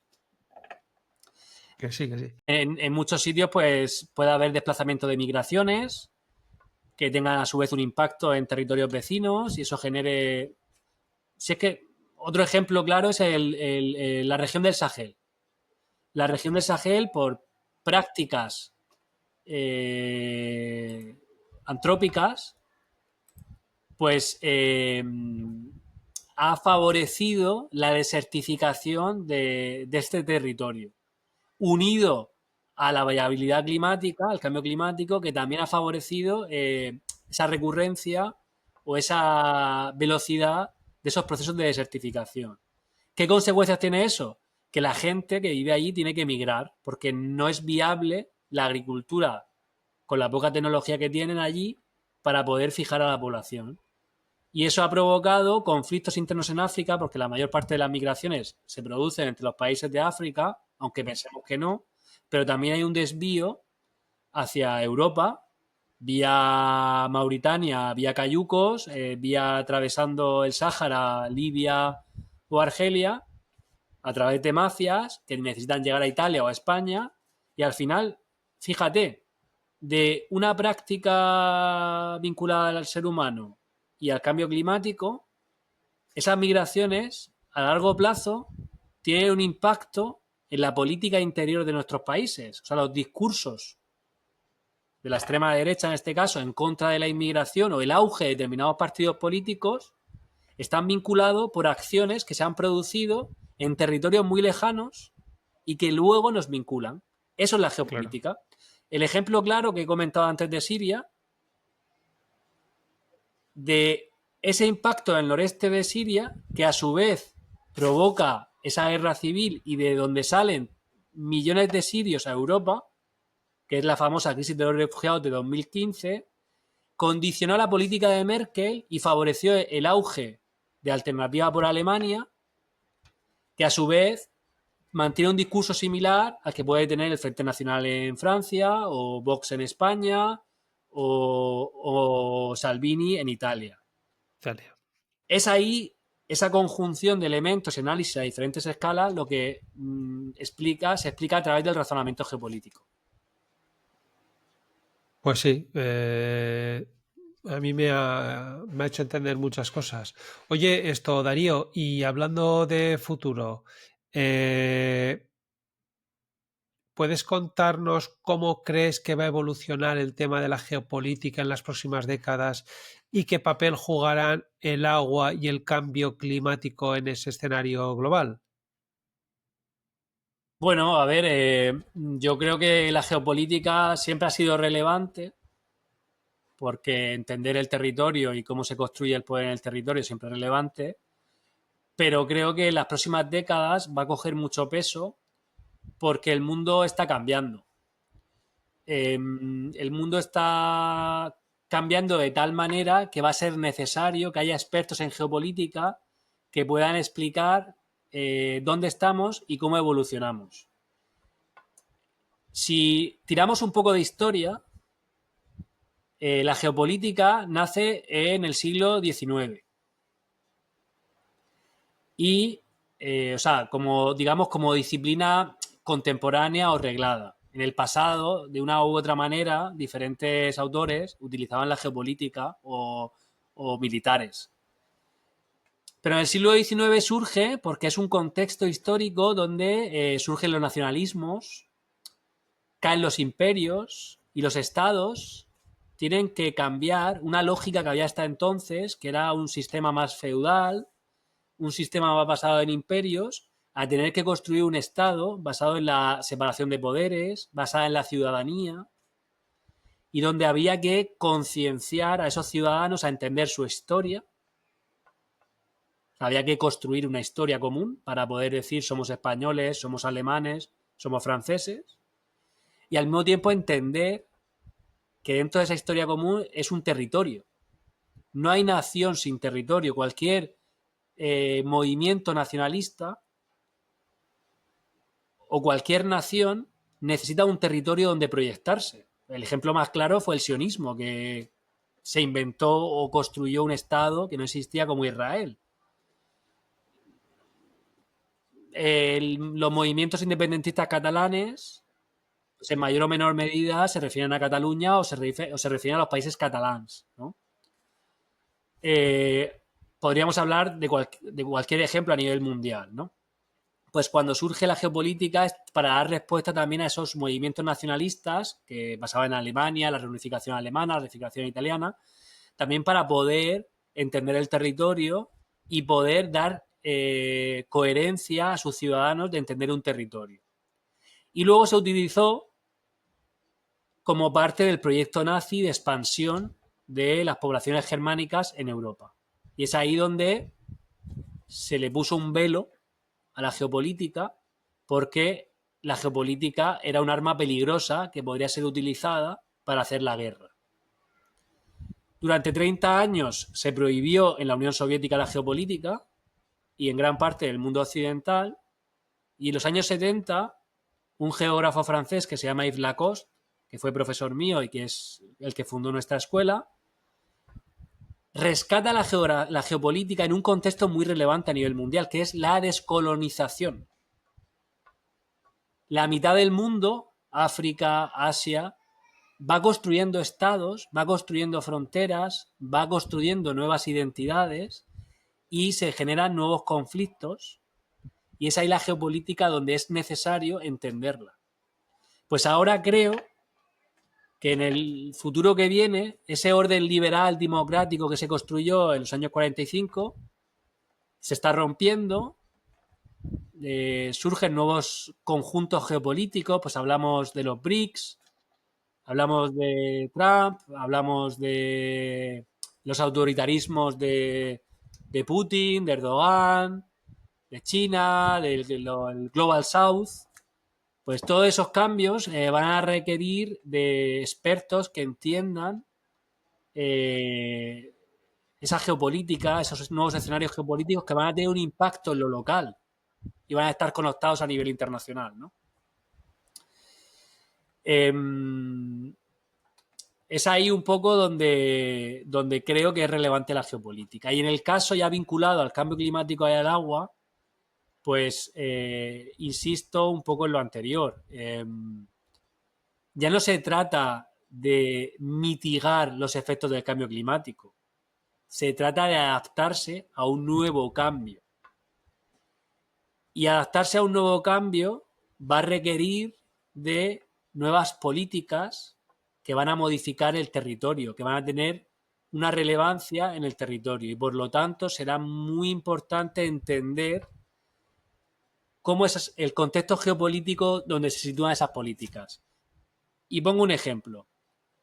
Franco, en los años 60, cogió un proyecto que era el trasvase Tajo Segura, que era un proyecto construido por Lorenzo Pardo o imaginado o diseñado por Lorenzo Pardo en los años 30, que no se pudo hacer por la guerra civil y por los problemas técnicos, y él ve, o el franquismo ve una oportunidad de desarrollar un nuevo modelo socioeconómico en el Levante español a través del trasvase Tajo Segura. ¿Creéis que sería posible hacer el trasvase Tajo Segura en el 2025 con las mismas características climáticas que había entonces? Probablemente no, porque estamos en una democracia que está descentralizada, que las comunidades autónomas han conseguido mucho poder, que los gobiernos regionales responden a sus electores regionales y no a sus electores nacionales, y por lo Claro. tanto la lucha de poder entre las regiones probablemente hubiese bloqueado, como pasó con el trasvase del Ebro, ese proyecto. El contexto geopolítico ha cambiado. Pues el cambio climático va a cambiar los impactos del territorio y por lo tanto será necesario entender el contexto geopolítico para poder adaptarse al cambio climático. Curioso, muy bien, muy interesante, Darío. Te hago un pequeño paréntesis. ¿Has levantado la mano porque querías comentar algo o ha sido un error o qué ha sido? No ha sido cultura de docencia. Ah, vale, Nada. vale. Suelo gesticular Vale, mucho, no, es que como no. tengo la cámara muy enfocada, no se me ve que gesticulo un poco con las manos. Vale, vale. No, pero que has levantado la mano Ah, en va, la va. aplicación. No, me habré equivocado, la habré dado sin querer. Vale, vale. No, no, nada. Digo, a ver si quieres comentar alguna cosa que aquí no tienes. Y ahora la has vuelto a levantar otra vez. La tienes ahí otra vez.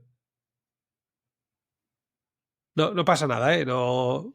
Pero no, no es ninguno. No, que digo que la tienes otra vez Pues encendida no la sé, mano. no Ay, sé, no sé qué pasa. da igual, no te preocupes.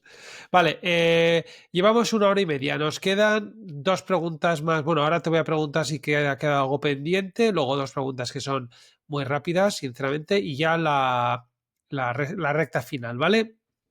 Para que sepas los tiempos. Nos quedará en torno a un cuarto de hora o así. ¿Vale? Vale, perfecto. Venga, pues le damos a la última. Oye, a la última parte, ¿no? Retomo con la anterior. Muy bien. Oye, Darío, ya un poco por ir cerrando ya el cuestionario, la parte como más tuya, luego ya entramos en otras preguntas que son como más generales. ¿Crees que ha quedado algo pendiente por comentar? Tanto de Cassini como de geopolítica. Ahí libertad, el micrófono es tuyo. Bueno, no sé, a ver, por mi parte, siempre puedo explicar más lo que es la geopolítica o hablar más sobre qué hacemos en Cassini o en trabajos de consultoría en los que he participado. Bueno, también, Daniel, te dejo, si crees que ha habido algo en lo que quieras reincidir más o que entre más en detalle, yo encantado. Yo por mi parte tampoco quiero, digamos, forzar en un tema o en otro. Te dejo a ti si quieres, si Yo quieres creo que ha que... quedado suficientemente claro. Yo creo que podemos continuar y de todas maneras, si queda alguna cosa que alguien Claro. tenga algún tipo de duda, pues no tendrán tu contacto y no habrá ningún problema. Muy bien, vale, pues oye, si te parece, ya pasamos a la última parte del cuestionario. ¿Cuáles consideras, Darío, que son los principales retos que enfrenta el sector del agua en la actualidad y cómo podemos abordarlos de manera efectiva? En tu opinión, ¿cuáles son esos retos? Bueno, a ver, es una pregunta muy relevante, pero claro, la cuestión es, estamos hablando del sector del agua en España, el sector del agua a nivel mundial, en el sector de agua en países de África subsahariana. Lo primero de todo sería ver el contexto geográfico donde nos situamos en torno al sector del agua. Sí que es verdad que a nivel internacional y generalizando, pues se habla mucho del problema de la disponibilidad de agua, de la cantidad de agua, pero siempre en términos de escasez. Y evidentemente es un problema muy relevante. Pero es igual de relevante o más el problema de la calidad del agua. Hay un problema mundial en torno a la calidad del agua, porque hay mucha contaminación a diferentes niveles. No sé si has oído hablar de los contaminantes emergentes, los famosos PFAS. Sí, sí. Pero bueno, independientemente ya de ese tipo de contaminantes, cualquier tipo de contaminación que se produzca en el agua, pues es muy relevante, uno, en las sociedades avanzadas, porque requiere de grandes inversiones que ya se están produciendo o que falta por producir en muchos casos, y eso implica pues movilización de recursos financieros muy alta y que normalmente van a tener una repercusión en los usuarios finales, en la tarifa del agua o en los impuestos que paguemos. Gran parte de los problemas de contaminación del Tajo, a su paso por Aranjuez, no solamente están motivados porque haya un desvío de aguas al levante y eso reduzca la cantidad de caudal que pase por Toledo, Aranjuez en este caso, sino también es por la limitada capacidad de gestión de las aguas urbanas, las aguas residuales desde Madrid, que se hace un gran esfuerzo, pero no es suficiente para el crecimiento que tiene Madrid. Claro, eso lo podemos trasladar a una ciudad como Manila o Ciudad de México o Yakarta o cualquier ciudad que mueva una población relevante, ¿no? Por lo tanto, diría que un gran problema que tiene el agua, el sector del agua, es la calidad. Por otro lado, en las sociedades más avanzadas, pero también en las sociedades que se vayan desarrollando, con criterios similares a los nuestros, a nivel, digamos, de urbanismo, modelo de desarrollo vinculado al capitalismo, pues también va a ser muy importante las inversiones que se hagan, ¿no? En renovación de infraestructuras, en incorporación de nuevas tecnologías, en reutilización del agua, depuración del agua, desalación, captación de agua, pues ahí también en los próximos años va a haber un debate muy potente en el sector y la clave está cómo se va a financiar todo eso y de dónde va a salir una parte de ese dinero. Lo digo un poco pensando en la lógica del contribuyente o del usuario final que paga la factura, ¿no? Vale, perfecto. Pues sí, tienes razón y además ha pasado por aquí en el podcast del agua, pasó un experto en temas de emergentes, que es el profesor Rafael Marín, allá en el episodio 19, que casi nada lo que ha llovido, y que sí que nos habló de manera profunda sobre los contaminantes emergentes y bueno, nos contó historias muy curiosas que merece la pena que si alguien quiere, en el episodio 19 pueden escuchar al profesor Rafael Marín.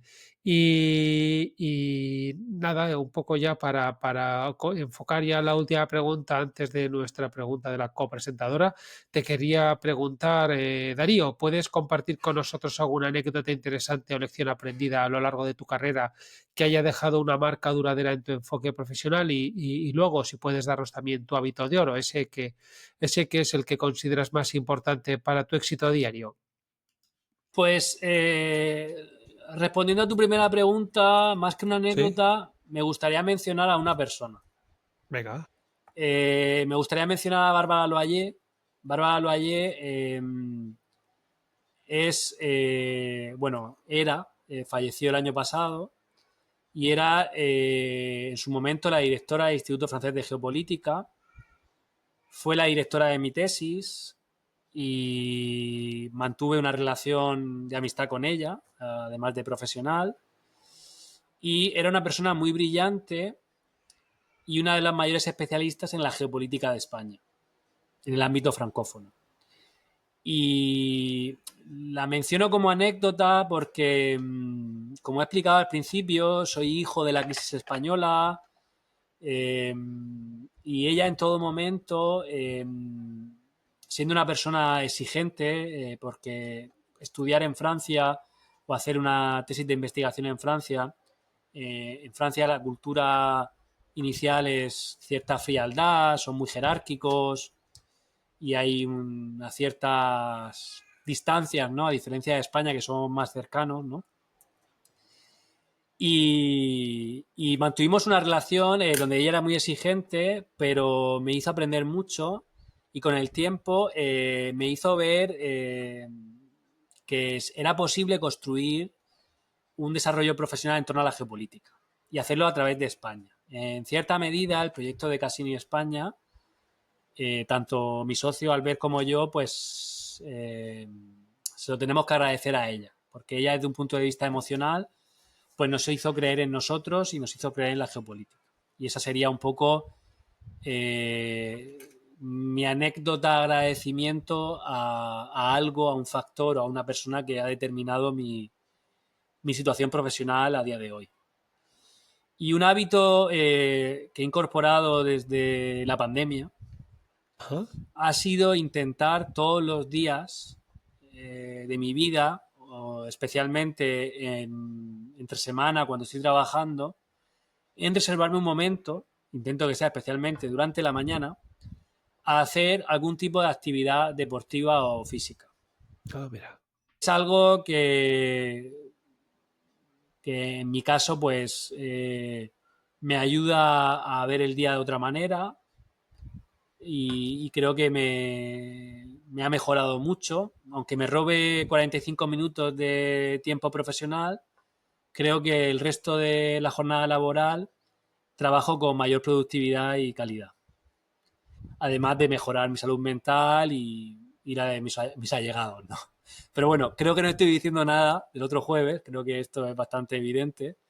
El problema está en cómo se incorpora ese hábito y en buscar el tiempo, que a veces es muy difícil. Pero cualquier persona que me esté escuchando, pues le animo en mayor o menor medida a intentar rascar algún hueco y hacer algún tipo de actividad física.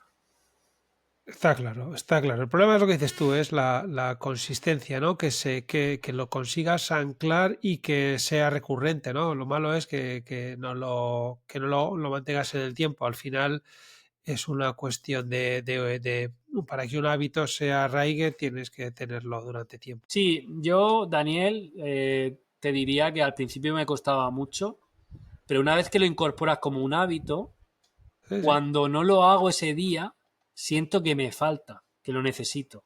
Ya se convierte en algo propio y eso es lo que luego facilita no tener dificultad o pereza para hacer deporte. Por supuesto, yo hay algún tipo de actividad que puede ser ir al gimnasio que no me gusta, pero tampoco ya me desagrada, antes me desagradaba. Y luego hay otro tipo de actividades, pues no sé, me gusta ir a la montaña o jugar al tenis, que ya lo hago por placer. Cuando antes a Está lo claro. mejor pues no sabía que me gustaban o simplemente no le daba el valor que le doy ahora. Está claro. Pues, oye, nos ha gustado mucho, tanto, bueno, la anécdota que ha sido un recordatorio a tu profesora y por otro lado el hábito que compartimos y que yo personalmente también comparto.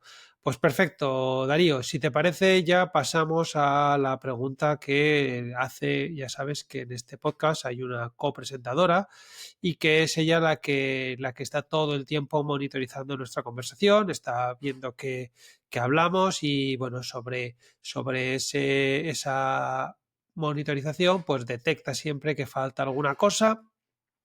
Y ahora yo le dejo el micrófono y la silla y bueno, pues es ella la que te lanza una pregunta. Entonces, bueno, si te parece, le dejo el micrófono y es ella la que va a lanzarte la pregunta en este momento.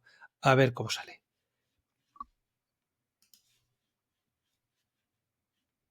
Hola, señor Salinas.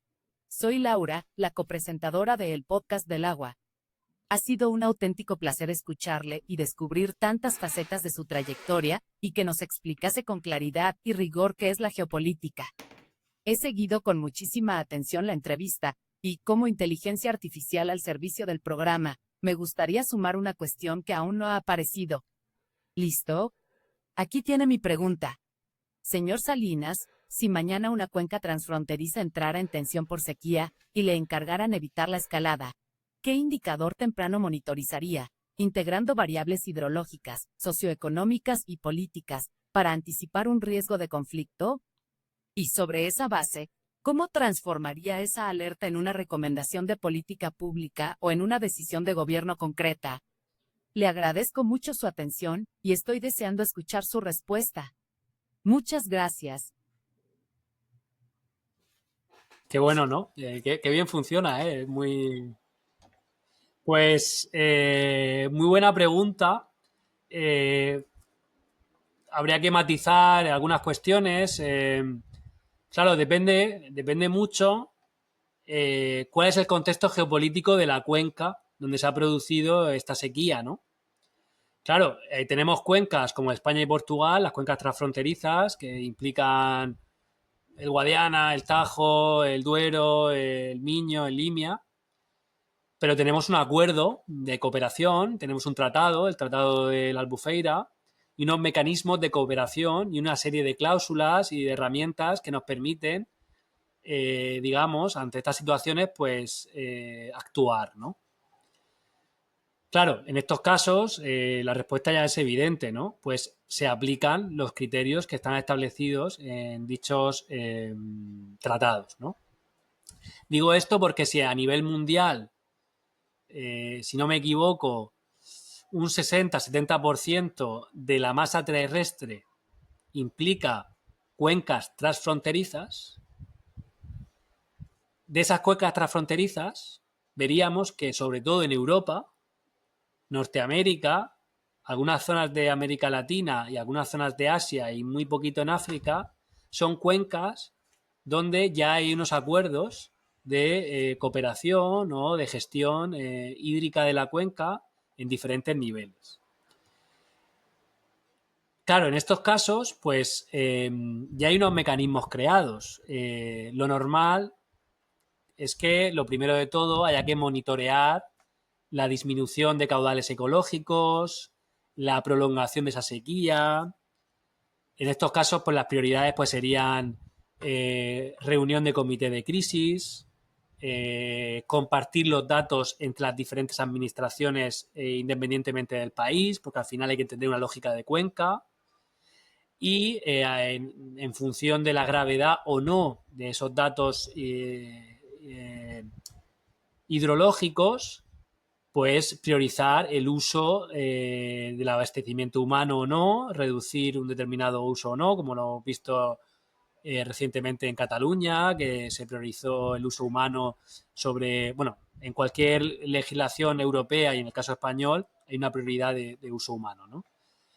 Pero, claro, el problema está en aquellas cuencas o contextos geopolíticos donde sí que no hay un acuerdo y cualquier situación que pueda generar un problema de envergadura a nivel transfronterizo, pues los mecanismos son casi existentes o nulos.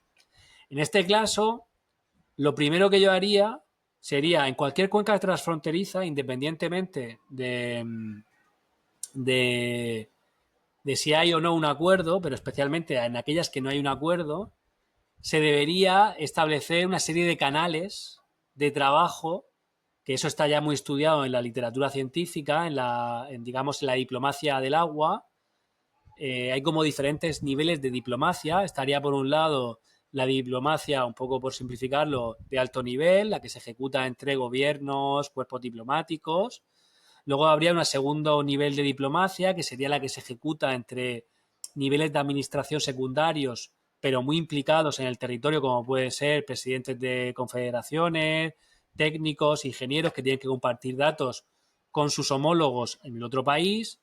Y luego una serie de diplomacia, diría en este caso más informal o indirecta, que sería actores que se dan en el territorio, como pueden ser ONGs, usuarios del agua, que también pueden favorecer esa cooperación a la hora de revertir una situación de conflicto, ¿no? También habría que, en este caso me has preguntado por una sequía. Claro, podría ser una inundación o podría ser un problema de contaminación radioactiva por una fuga que haya habido en un... Bueno, pues también depende un poco el contexto geográfico, no solamente geopolítico, en el que se produzca este conflicto. Vale, pues oye, yo me he quedado satisfecho con tu respuesta. Entiendo que para nuestra copresentadora también quedaría satisfecha. Vale, pues ahora, Darío, abordamos ya las dos últimas preguntas del cuestionario, que además son comunes a todos los invitados, a todos los entrevistados, y que la primera de ellas nos sirve pues esto para que continúe el podcast, y que es: Darío, ¿a quién crees que debemos entrevistar en este podcast por ser una gran persona que tiene unos altos conocimientos en el sector del agua y es un gran referente? Te digo una, pero siéntete libre de todos los que quieras. Bueno, a ver, hay gente que conozco personalmente y gente que no. Creo que en el caso español hay decenas de personas que podrían pasar por aquí con grandes conocimientos y son grandes divulgadores, especialistas,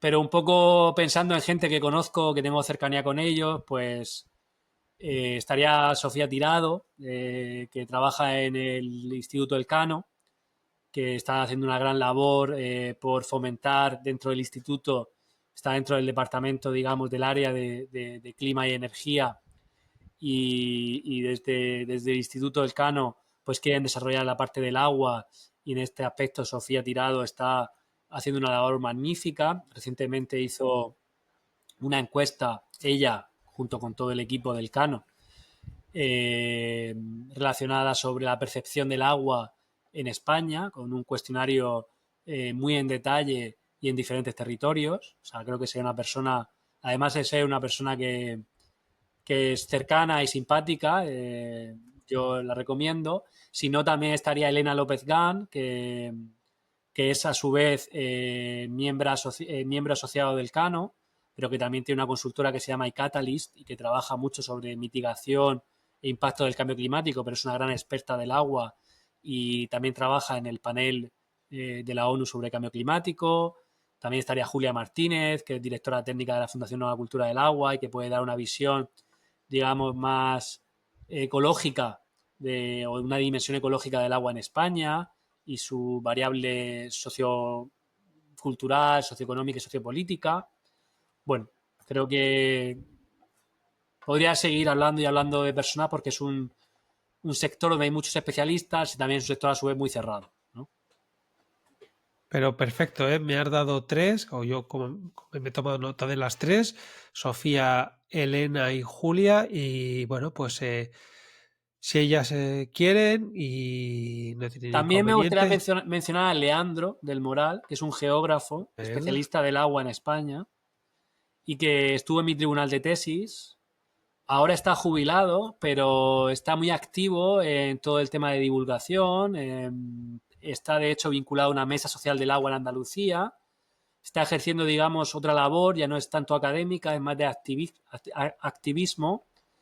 Y también podría ser interesante esa visión de una experiencia de 40 y pico años en el sector del agua desde una visión de la geografía y sobre todo ahora que lo hace de una manera más activista. O el propio Pedro Arrojo, que fue premio Goldman en 2003, que es fue profesor de la Universidad de Zaragoza y actualmente es el relator de la ONU para el agua. Eh, y bueno, pues también Josefina de Maestu, está también así en España. Bueno, conozco también mucha gente fuera, pero si no es que hable español, lamentablemente no porque no por otra cosa, pero como es un podcast en sí estoy español es complicado. pensando. Sí, hay más gente. En España está Carlos Mario Gómez de la Universidad de Alcalá, es un especialista en economía del agua. Está también, bueno, Joaquín Melgarejo en Alicante, más centrado en temas de empleo y agua, vinculado al trasvase. O Jorge Bueno, Olcina, que es el mayor especialista de cambio climático en España, en la Universidad de Alicante, que toca muchos temas del agua. Bueno, creo que hay. tío, me has dado material, me has dado mucho material, así que yo los contactaré y, y, y, bueno, a ver qué quieren ellos, que si quieren pasar por aquí. Muchísimas gracias por el pedazo de listado que me has dado. Si necesitara que me echases una mano, te lo diría. Y nada, ahora ya como última pregunta, Darío, te pediría que si puedes dar un consejo a los jóvenes que están entrando en el sector del agua. ¿Qué les dirías a estas nuevas generaciones? Ya. Bueno, a ver, claro, para mí normalmente la gente me pregunta qué consejo le darías a las personas que van a estudiar geografía, ¿no? Porque digamos que es como más excepcional, ¿no? En el caso del agua, creo que el agua ha de ser vista como un recurso transversal no solamente, como he explicado anteriormente, a diferentes factores como ese nexus famoso, el UF Nexus de energía, de alimentación, de ecosistemas, o sea, intentar entender el agua desde un punto de vista holístico y transversal a diferentes aspectos que tocan nuestras sociedades y nuestro medio ambiente, sino también desde un enfoque de diferentes disciplinas. Creo que el valor que yo veo en la geopolítica es poder analizar el agua de diferentes perspectivas. Al final, yo necesito entender el derecho del agua, necesito entender la economía del agua, necesito entender la geografía del agua o la hidrogeografía, la diplomacia, la sociología que hay en torno al agua o incluso la tecnología o la ingeniería. Me da una visión de conjunto sin ser un experto en nada de eso. Pues diría que para cualquier persona que entre en el sector del agua debería tener al menos una formación generalista sobre el agua. Entender el agua en su valor social, económico, político, técnico, cultural, porque si no, no vamos a entender toda la película. Eso me pasa a veces con ingenieros formados en el siglo XX, donde solamente entienden el agua como un proceso técnico donde yo hago un embalse y muevo un canal, ¿no? Y se olvidan de otras dimensiones que afectan al agua.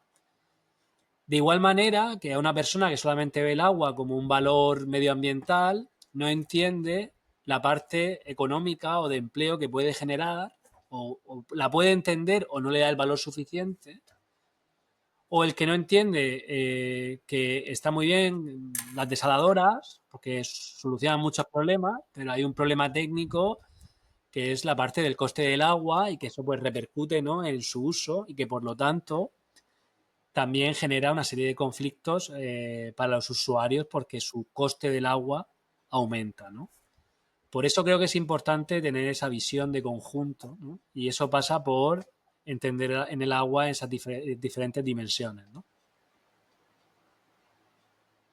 Impecable, impecable y por mi parte no me queda más que, Darío, agradecerte que hayas pasado por los micrófonos del podcast del agua. Ha sido un privilegio tenerte hoy aquí conmigo y que contases, bueno, pues tu vida profesional, pero sobre todo que nos hablases de un tema que, por mi parte, hasta que preparé la entrevista, era una cosa que era bastante desconocida, el tema de la geopolítica y en concreto la geopolítica del agua y los riesgos climáticos. Pues eso, conversaciones como esta nos recuerdan que el agua no es solo su recurso, sino un eje estratégico, tú lo has comentado varias veces, que marca el rumbo de sociedades enteras. Te agradezco de verdad tu tiempo, tu claridad, tu compromiso y te agradezco que hayas pasado por los micrófonos a contarnos todo esto. Y esta va a ser siempre, siempre tu casa, Darío. Pues nada, Daniel, muchas gracias a ti, de verdad, por el interés en lo que estamos realizando, tanto en Cassini como a título personal. Para mí es muy importante participar en este tipo de podcast de divulgación. Parte de nuestro ejercicio es concienciar a la sociedad española no solamente de entender el agua como un recurso estratégico, incluso desde un punto de vista de seguridad, sino entender que como país la geopolítica ha de ser relevante.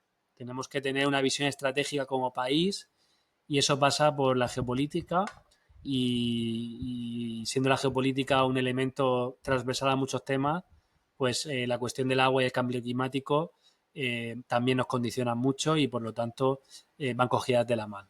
Así que nada, muchas gracias por darme la oportunidad de tener voz aquí hoy. Gracias a ti, Darío. Y hasta aquí el episodio de hoy. Si te ha gustado, dale a like y suscríbete en los diferentes canales y en el canal de YouTube. Gracias por estar al otro lado. Si te gustan las entrevistas que estamos realizando en el podcast del agua, te animo a que nos compartas, que se lo cuentes a otros profesionales que les puede interesar. Y si te ha gustado esta entrevista con Darío Salinas, el próximo viernes tendrás otra entrevista de igual calidad. Gracias y namaste.